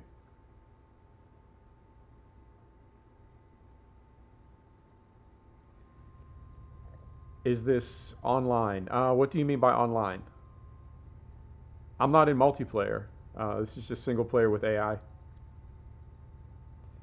Oh, don't worry about it, Fried. You can catch it on the replay, and I think we're going to be doing part two tomorrow. And I did, I noticed, I think Cattle and Crops is going to be like this a lot, but I noticed during the episode that I was figuring a lot of things out in real time. And I kind of wanted to do that in the stream. I didn't necessarily want to spend a lot of time in the save game off camera. And then when we got into the stream, I would sort of know what to do. I wanted to find things out with sort of with the chat. And I had people in chat telling me, you know, you can do this, don't forget that. That won't work. So I did want to discover the game with the group. So we'll be back in Cattle and Crops tomorrow, and we'll still be figuring things out. Now I've got my traffic spawn is turned up to 1.7. So it is, the traffic is, it's not quite twice as dense as it would be in vanilla game, but it is cranked up a bit. I like a bit more traffic. I'm told that if you go any higher than 1.7, it really messes with the AI, so 1.7 is what I went with. Yeah, exactly. Well, you get to learn along with me, and I get to learn along with you, because the chat was definitely telling me things that I otherwise would not have known, and saving me some time. Also, oh wow, this looks really, really nice right there. Ah.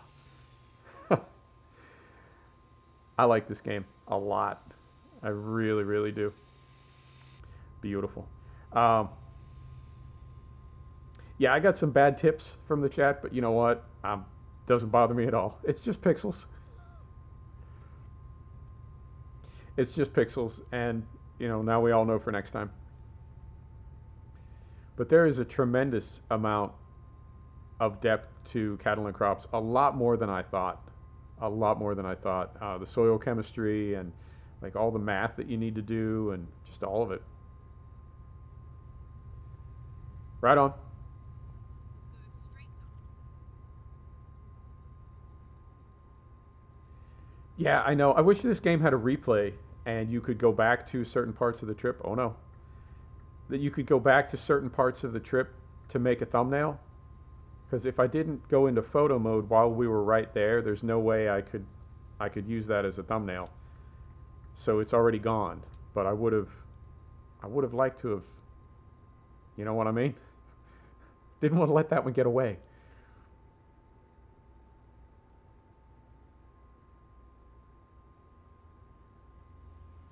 Keep right. All right, and I Exit. think, all right, we are exiting right. All right. Oh, careful. I thought we were going across that bridge, but we are not. Okay.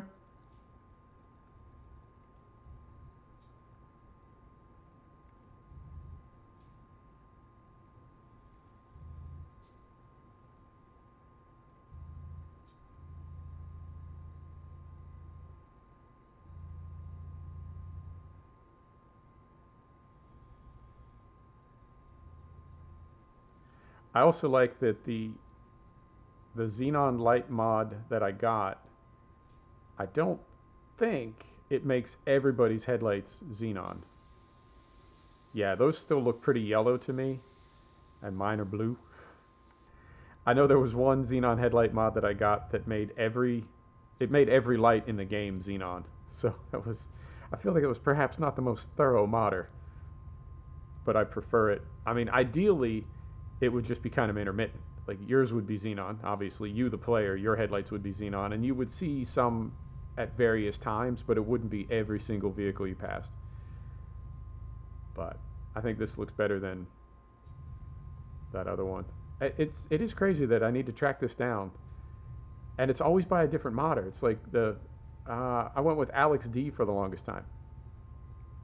Alex D would do, it was his 5500K headlights, and then he just like stopped supporting them. He didn't bring them forward anymore, so I had to find another modder. But I feel like with all these trucks being so modern, I mean, even this one that we're in, it's a 2009, but that's still pretty modern. It's in the modern era. I feel like all or nearly all of these trucks would have xenon or LED headlights by now.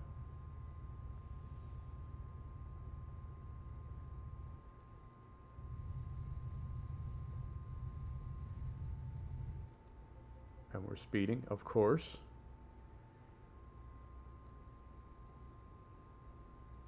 There we go.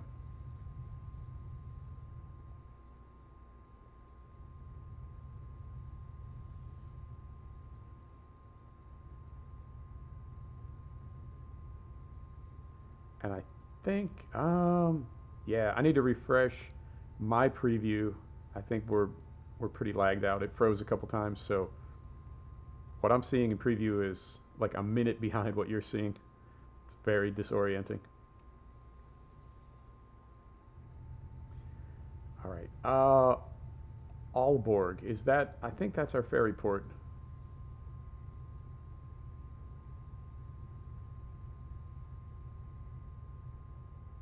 We don't need fuel. We're going to sleep a little bit on the boat. Oh, that's a tough one.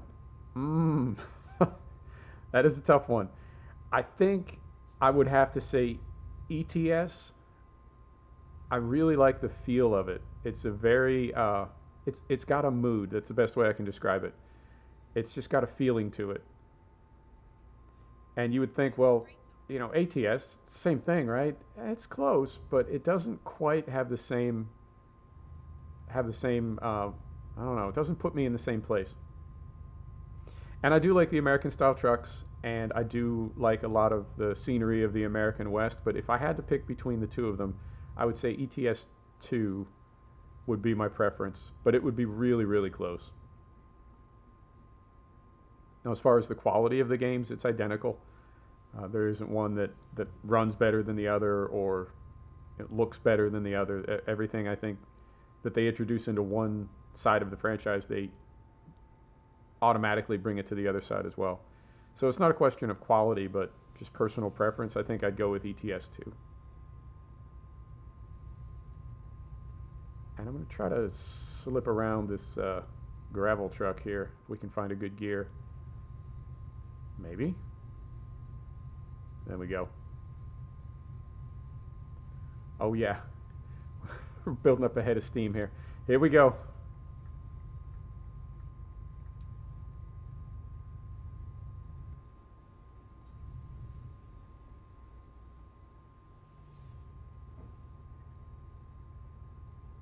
Carefully.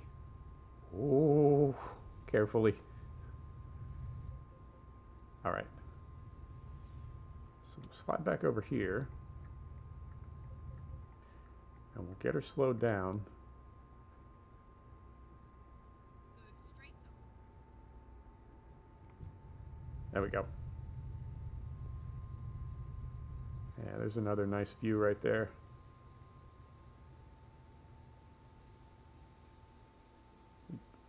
Try not to wreck the truck.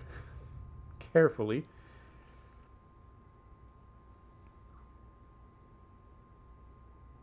So we got our delay. We got rerouted, right? Which happens, I swear that happens every single trip. We got rerouted, but I don't think it's rained yet. And that seems to be something else that it's almost like it doesn't matter whether or not I adjust the slider. It seems to be adjusting itself. And that may be something that SCS is doing as far as the rain probability. But I haven't moved it up or down, and it hasn't rained in quite a while. Is that a canola field? Must be.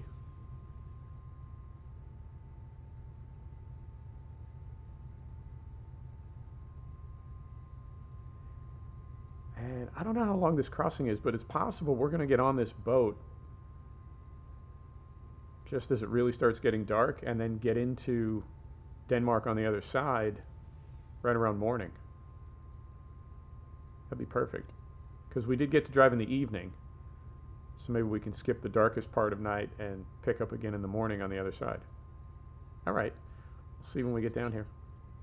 Go straight on. All right, you got it.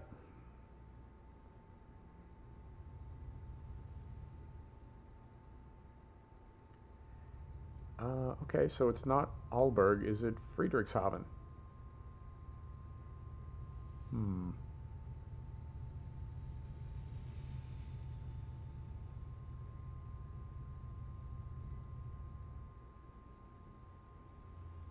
No, maybe it is Aalborg. Aalborg. Aalborg. Aalborg. Sound it out. Use your words. I'll find it.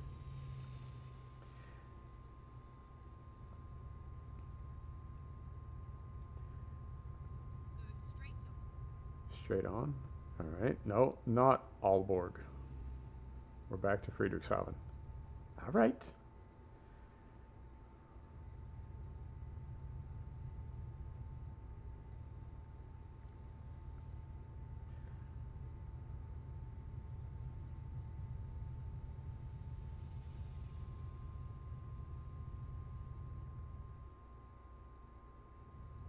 Yep, I think we're just about there.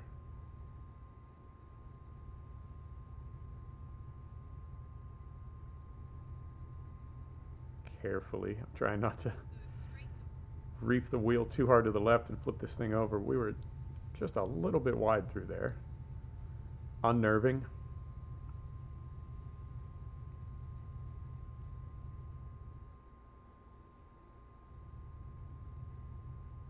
Maybe this far north it really doesn't get fully dark like it does down south, because it's 1 a.m. right now and there's still plenty of daylight left in the sky. Interesting.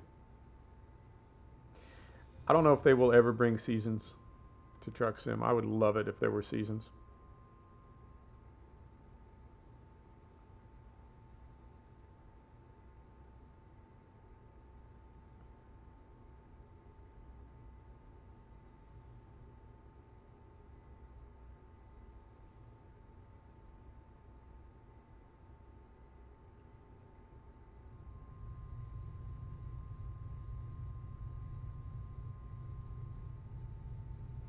Hey, Fred. I forgot to ask you when you dipped out. I forgot to ask if you're using a degreaser and a prep and everything before you apply your emulsion. If you don't degrease, sometimes the cleaning chemicals that you use to remove the old emulsion will stick in there, and unless you degrease and get all that stuff off there, the new emulsion has nothing to really bind to.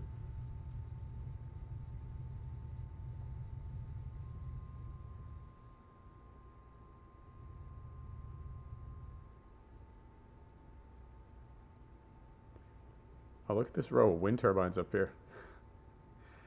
That is, yeah, I think that's what I mean. That to me, that has a very, it's got almost like a dramatic look to it. It's really kind of striking to see those there.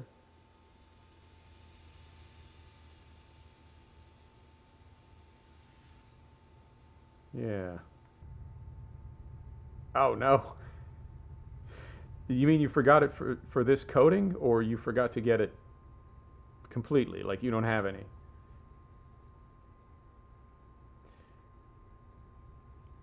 I did not think I'd be talking about screen printing today, by the way.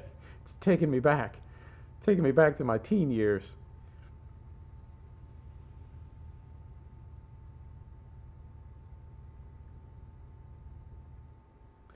All right. Let's Let's get it slowed down here. And I was wrong about both. Not Aalborg and not Friedrichshafen. It's Hirtshals. All right.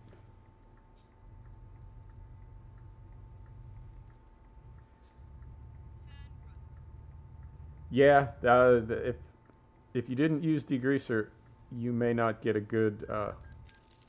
Man, it's like my third fine on this trip. I'm just getting hammered today. Yep, if you didn't degrease, you might not get your emulsion really might not stick, and you're not going to get a good exposure. I'm not trying to be like negative or anything. I wouldn't do that, but just from my own experience, degreaser is key.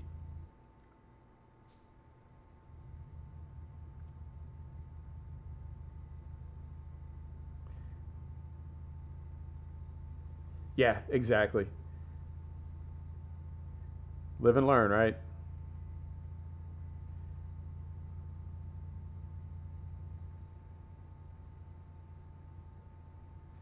All right. I remember this one. Now, do we need anything from the diesel shop before we get on the boat? I'm gonna say no. We got the transmission fixed. Uh, we got our lunch. We got our cooler. Yeah, I think we got everything we need. Okay.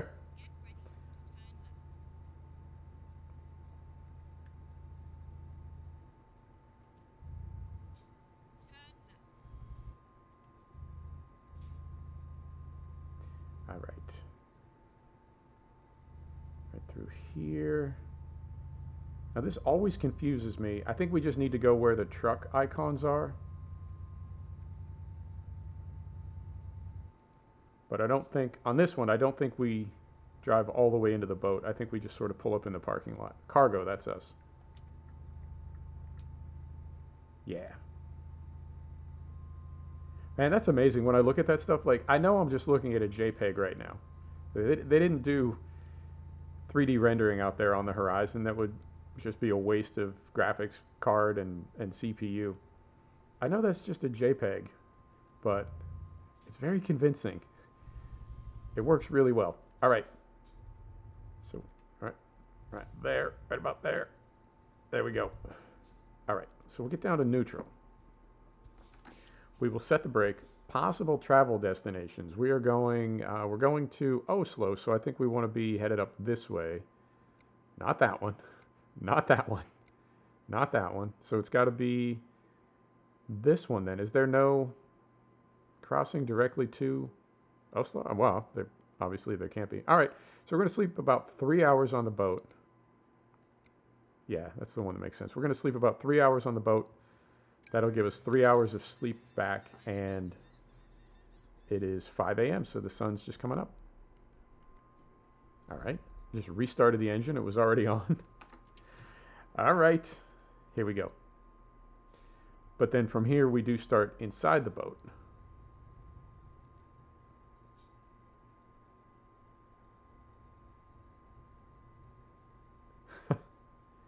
Interesting. Okay.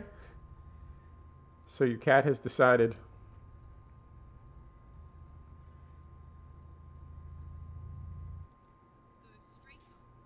Hang on. We got to flip all the way around to here. Yeah, I think we do. All the way around back here. And then, oh, and then into this one. All right.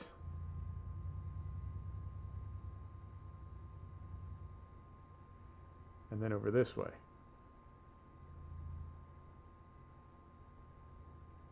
Carefully. And then just straight out. Yep, just straight out. That's interesting. I've not heard that before. Was it like a key combo or something? Did your cat Control Alt delete you?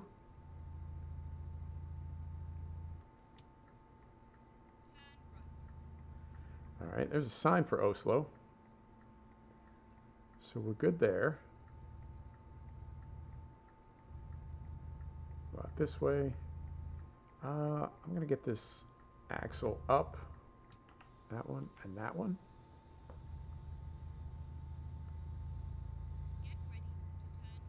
That's crazy. turn left.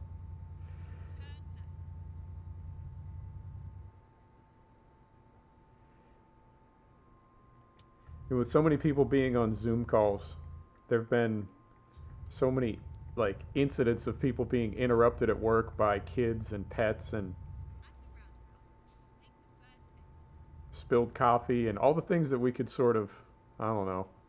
I mean, they did happen in offices, but I just feel like, I don't know, maybe we were more careful when we were working in offices, and since we're all working from home now, Now, we're a little bit more casual.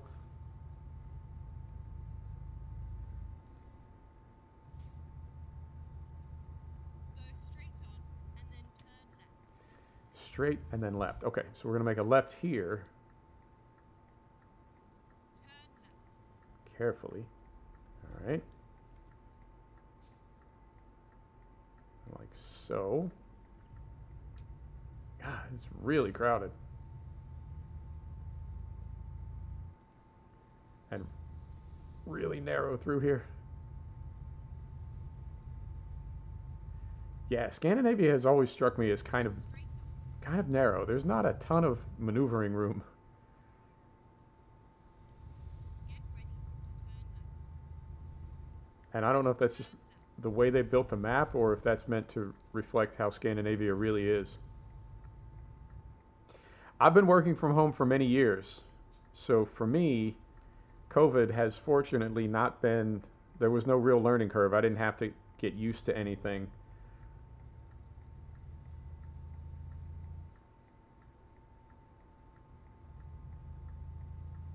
Carefully.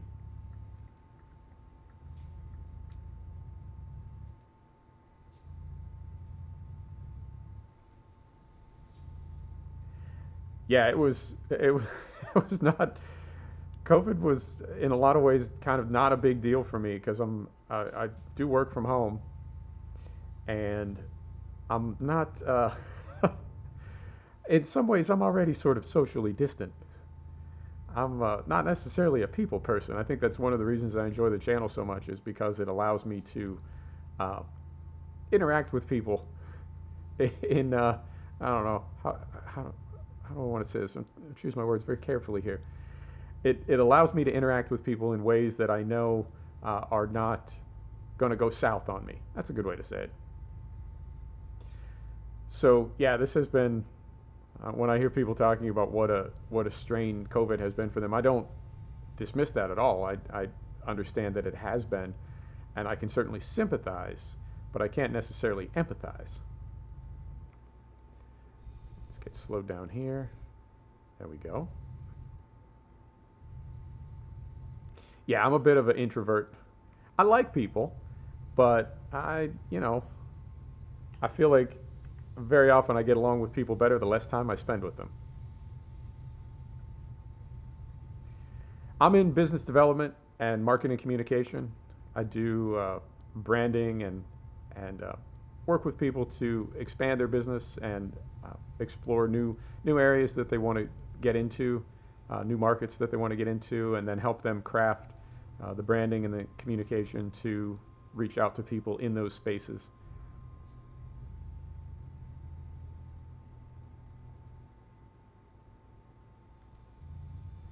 All right, now I assume, because we're in base game, I assume that this thing we have on here is going to fit through all of these toll booths. And this one, can't really tell because the sun is right in my eyes. Yep, it does have a top to it, but I think our boat is going to fit under that. It would have to, right? And that wouldn't make much sense if something in base game didn't fit through a base game part of the map. Carefully.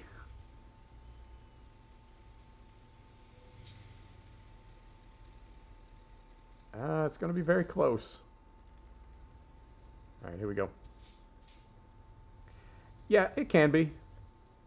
Moment, please. They want that money, huh? Just pretend that didn't happen. I got so worried about whether or not our boat was going to clear the top of the thing, I forgot to pay the toll and drove into the barricade. Oh, sigh. Yeah, it can be interesting. I've always, since I was a kid, I've always been all about communication. I like language and words, graphic design, art, branding, all that stuff. I love it. So being able to find a way to do that for other people and help them and get paid for it,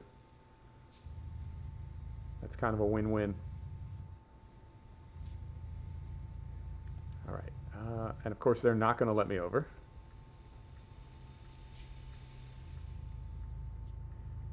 Yeah. Nope, that was just me being a bonehead. And we're still good on fuel. Yeah, we're still good on fuel. This thing really isn't very heavy. It's only 22,000 pounds. So we're not burning a ton of fuel, and we're making pretty good time.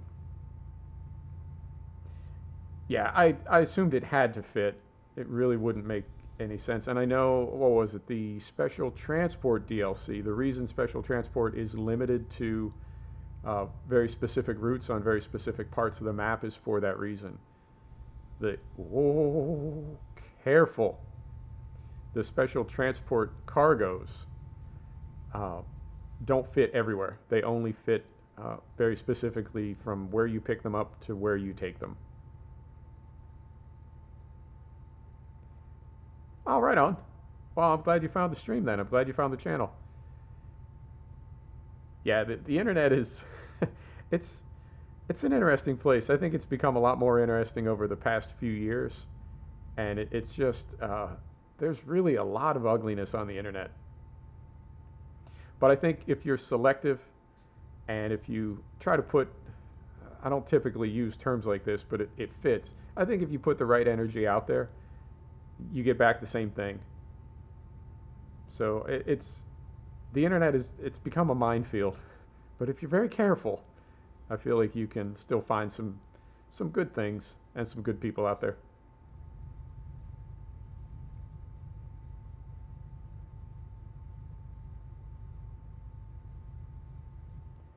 All right, and it is.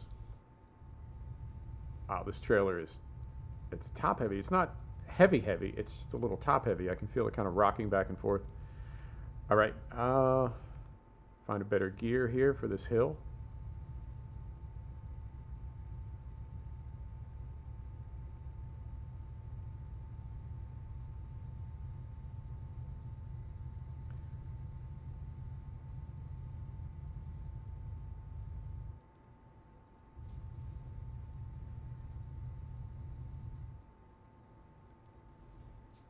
Yeah, I can relate.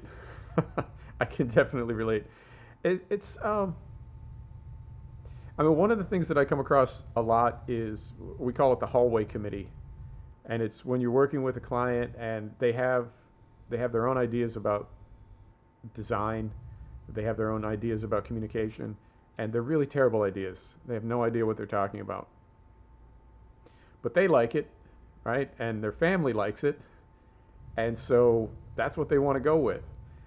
And trying to explain to people that no, this is a skill set, and this is not something that everybody has an aptitude for. It's not something that everybody's good at, and it's more than just picking the right font in Microsoft Word. There really is like it's a skill, and if you've got that skill, being able to work with people and help them communicate the ideas that they have or the goals that they have, communicate those ideas to the people that they need to communicate them to sell their product. I think it's a really cool way to make a living. And one of the hardest parts of my job is explaining to people that what you think is a good idea might not be a good idea. I had somebody that I was doing a business card design for them, and they wanted a map. They wanted me to put a map on their business card. And I was trying to tell them, it's in this era, you don't need a map on your business. Well, you never need a map on your business card. It's too small. You don't. No, you don't. Everyone's got a GPS in their phone. If anything, put a QR code on your business card that people can scan with their phone, and then that will open up a map. But don't. Yeah. But people get these ideas, and what might be common sense to you or I, to a lot of people, they just it's not that they don't get it. I feel sometimes like they can't get it. They refuse to get it. But if you can find a way to help people communicate, there are plenty of people that can't. They're just not good at it. And there's, I don't want to say there's a market for it. How do I want to describe it? There's a need for it. Yeah, that's a better way to say it. Which is a little bit different than a market, but if you can get plugged into the right people. All right, and still good on fuel. Yeah, 3/4 of a tank. We're good.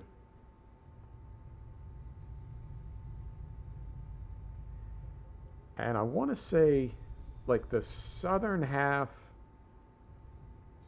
I want to say the southern half of Scandinavia was in base game, and then it was the.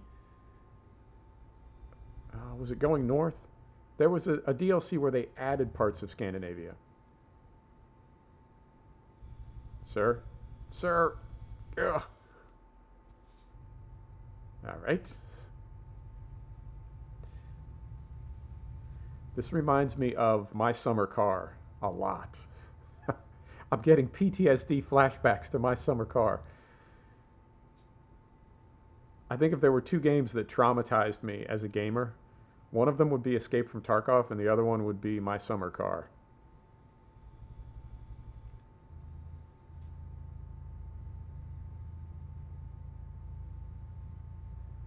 All right, and then down here, where do we go? Oh, okay, I see it. It took a minute for it to spin around on the minimap. It looked like it looked like the GPS just ended when we got to this freeway. You're on your own, kid. Get ready to turn left. It's a different kind of game. Here's what I finally figured out about my summer car. My summer car is so nonsensical and so frustrating that it finally occurred to me it is a game designed to make you feel exactly the way you were when you were like in high school and you had the summer off. Like you just sort of, you don't really know what you're doing. You have a lot of ideas. Most of them are bad, and you drink a lot and you never really know where you are. I mean, initially I thought that game was all about the car, but the more, sir, this AI, it's going to get me. The more I played that game, the more I realized the whole point of it was just to really not know what the hell was going on, which is, for a lot of us, it's kind of what high school was like. But yeah, I would be driving and like something would fall off my car and it would just stop. And you have to get out and just walk around looking. You're just walking around a road looking for something that fell off your car. It's a high school simulator. And then Tarkov is, oh, Tarkov is just, ooh, I love that game. Tarkov is everything that I want a shooter to be, but I can't play it. I uninstalled it and I can't go back to it. It's just too brutal. I think the problem that I had with Tarkov is there's no real scaling for difficulty. You play with everybody who plays, so you can end up on a map. I played that game a couple hours a day for about 3 months, and you can end up on a map with someone who's been playing it 10 hours a day for 4 years. And that's on top of, some people just have a native skill for a game like that. They're just better at it. If you and another person started a game that neither of you had ever played before, there are plenty of people in this world that would just be better at that game from the first minute that they picked it up. They would just be better at it than you. And then they've been playing for 10 hours a day for 4 years. I got killed in Tarkov so many times, like 10 seconds into a raid. Hadn't even done anything. Me and my squad, we spawn in, and then the screen goes back and it plays that music, and all your gear is gone, right? Like 200,000 or 300,000 rubles of gear is just gone. Gone. Oh. So you do a scav run, right? And same thing happens. So you do a PMC run, and now your scav is still on cooldown, right? You can't go for like another 10 minutes. So you can either go on another PMC run and lose another 2 or 300,000 rubles of gear, or you can wait 10 minutes and just chat on Discord while everybody's scav cools off. But I did that for, I would say, probably 1 week too long. Like, I knew it was time to uninstall, and I pushed it 1 more week. And that's what did it for me. That's why I'll never go back to it. If I had stopped when I realized I needed to stop, maybe I could have gone back and tried it again. But I just, yeah, I burned myself out. Are my lights on or off? They are off. Tarkov? Oh, let me tell you about Tarkov. Tarkov is it's a shooting game. It's extremely realistic. It's kind of like DayZ or Squad. Very realistic ballistics, very realistic weapons. The hitboxes, all of it is very yeah. And it is, if you get the right weapon with the right ammunition in it, you can one-shot people. But there is body armor, so you can. Yeah. So that aspect of it is really, really robust and really well thought out. You play as a mercenary in this sort of conflict zone in Russia. You spawn into a massive play area. You can go in with a team, right? You and your squad spawn in. I'm going to try to fast pass this. I think we can fast pass. So you and your teammates spawn in. There is friendly fire, so you can accidentally shoot your teammates. That's nice. Be careful. There's no spray and pray, because you will kill your teammates, right? And then other teams and other single players have spawned in as well. Huge play area, like PUBG. And you just go about your business. But there is an additional aspect to this game that makes it pure madness and torture, and that is anything you find in the raid. Raid lasts about 45 minutes, and you have to get to an extraction point. It doesn't, after 45 minutes, if you haven't extracted, you die and you lose all your gear. So you have to get to a certain point on the map, and of course other players know where those points are, so they go there and wait, and then when you try to leave the map, they're waiting there and they kill you and take all your stuff. Anything you get in a raid, you keep. Don't pull out. Don't do it. Anything you get in a raid, you keep. Anything you lose in a raid is gone forever. So it's not like other games where if you have completed a task or something and discovered a weapon, that weapon is always available to you. In Tarkov, the only way you get it is you either find it in raid or you have to buy it. So what that means is you've got a fixed amount of money. You've got a bank account. And if you spend a lot of rubles buying gear to take into a raid and you get killed immediately, somebody will walk up and take the stuff off your corpse, and it is gone for you. It is gone forever. It's just, it's money that you'll never get back. So you have to go back into the next raid and try to recover that money. Yeah, it is absolutely unforgiving. It would be like in Truck Sim that we're in right now, it would be like if you wrecked your truck, you had to start again as a cab driver and save up 200,000 euro before you could own another truck. Yeah, and this is fun. This is a game you play for fun, really. So it is, the best description I've ever heard of Escape from Tarkov is you're not necessarily trying to have a good time. You're trying to ruin someone else's good time. And once you begin to approach the game that way,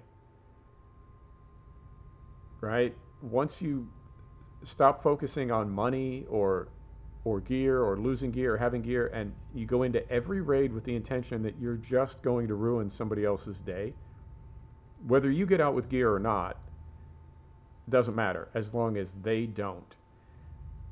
As long as you have that mindset, I guess the game is a lot of fun, but I don't have that mindset. I'm too, I don't know, too something.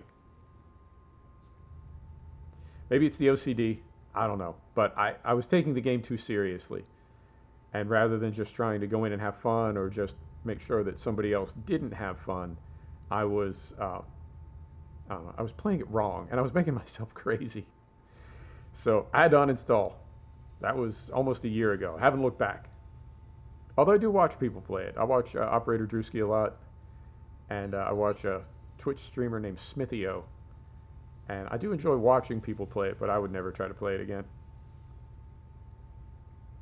Too brutal. And I think, are we just about there? I think we are getting to Oslo. As long as nobody does anything crazy. So we did get, so far in the stream, we've got 3 tickets, but I don't think we've taken any damage yet. Oh, and we did bump the barricade, but we didn't take any damage there.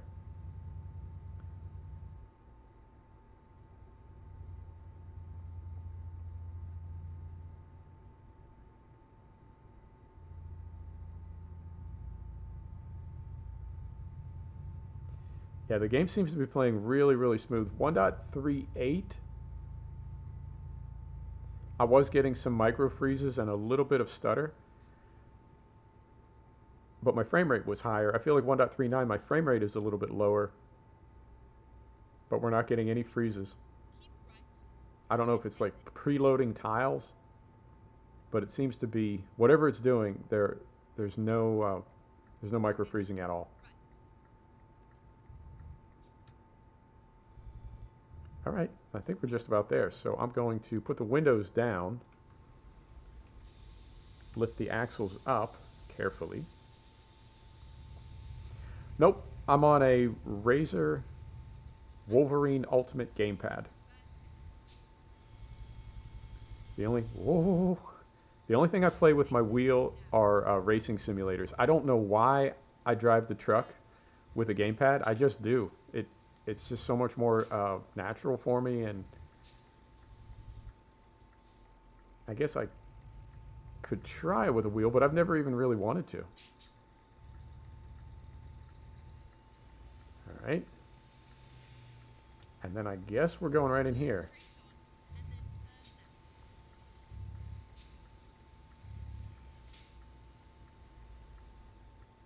All right. Right. All right, going right there. Interesting.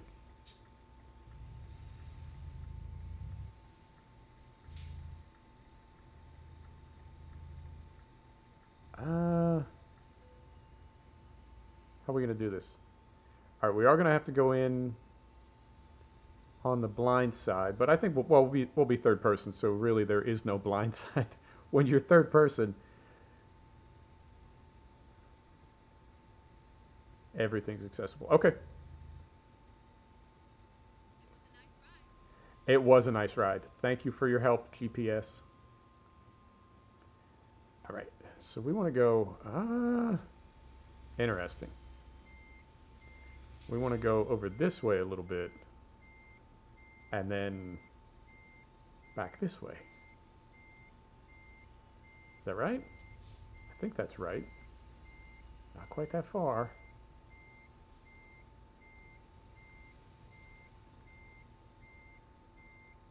And we, oh, nope. I think, yeah, if we go in a little bit sideways here and then pull forward to straighten it out, I think that may put us kind of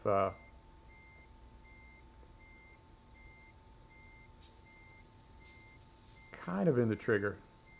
I don't want to back off the end of the loading dock there. Oh, like that.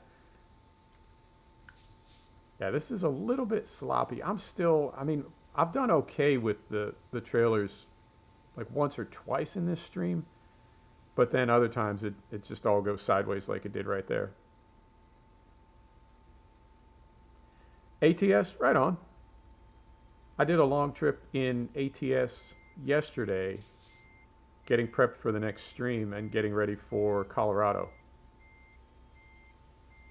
Yeah, that was super easy right there, but we were essentially straight. All we had to do was go straight back. Okay. Well, that wasn't super pretty, but we did eventually get it in there. Okay. In neutral. Set the brake. Engine is off. Let's see how we did. On time. No damage. Wow. Really good money. 50 grand. I'll take it in 1500 XP. Beautiful. All right. I'm going to call it right there. I got some football to watch, and then I want to start some dinner. But I do appreciate you stopping by. Colorado will be out November 12th. So just 4 days from run.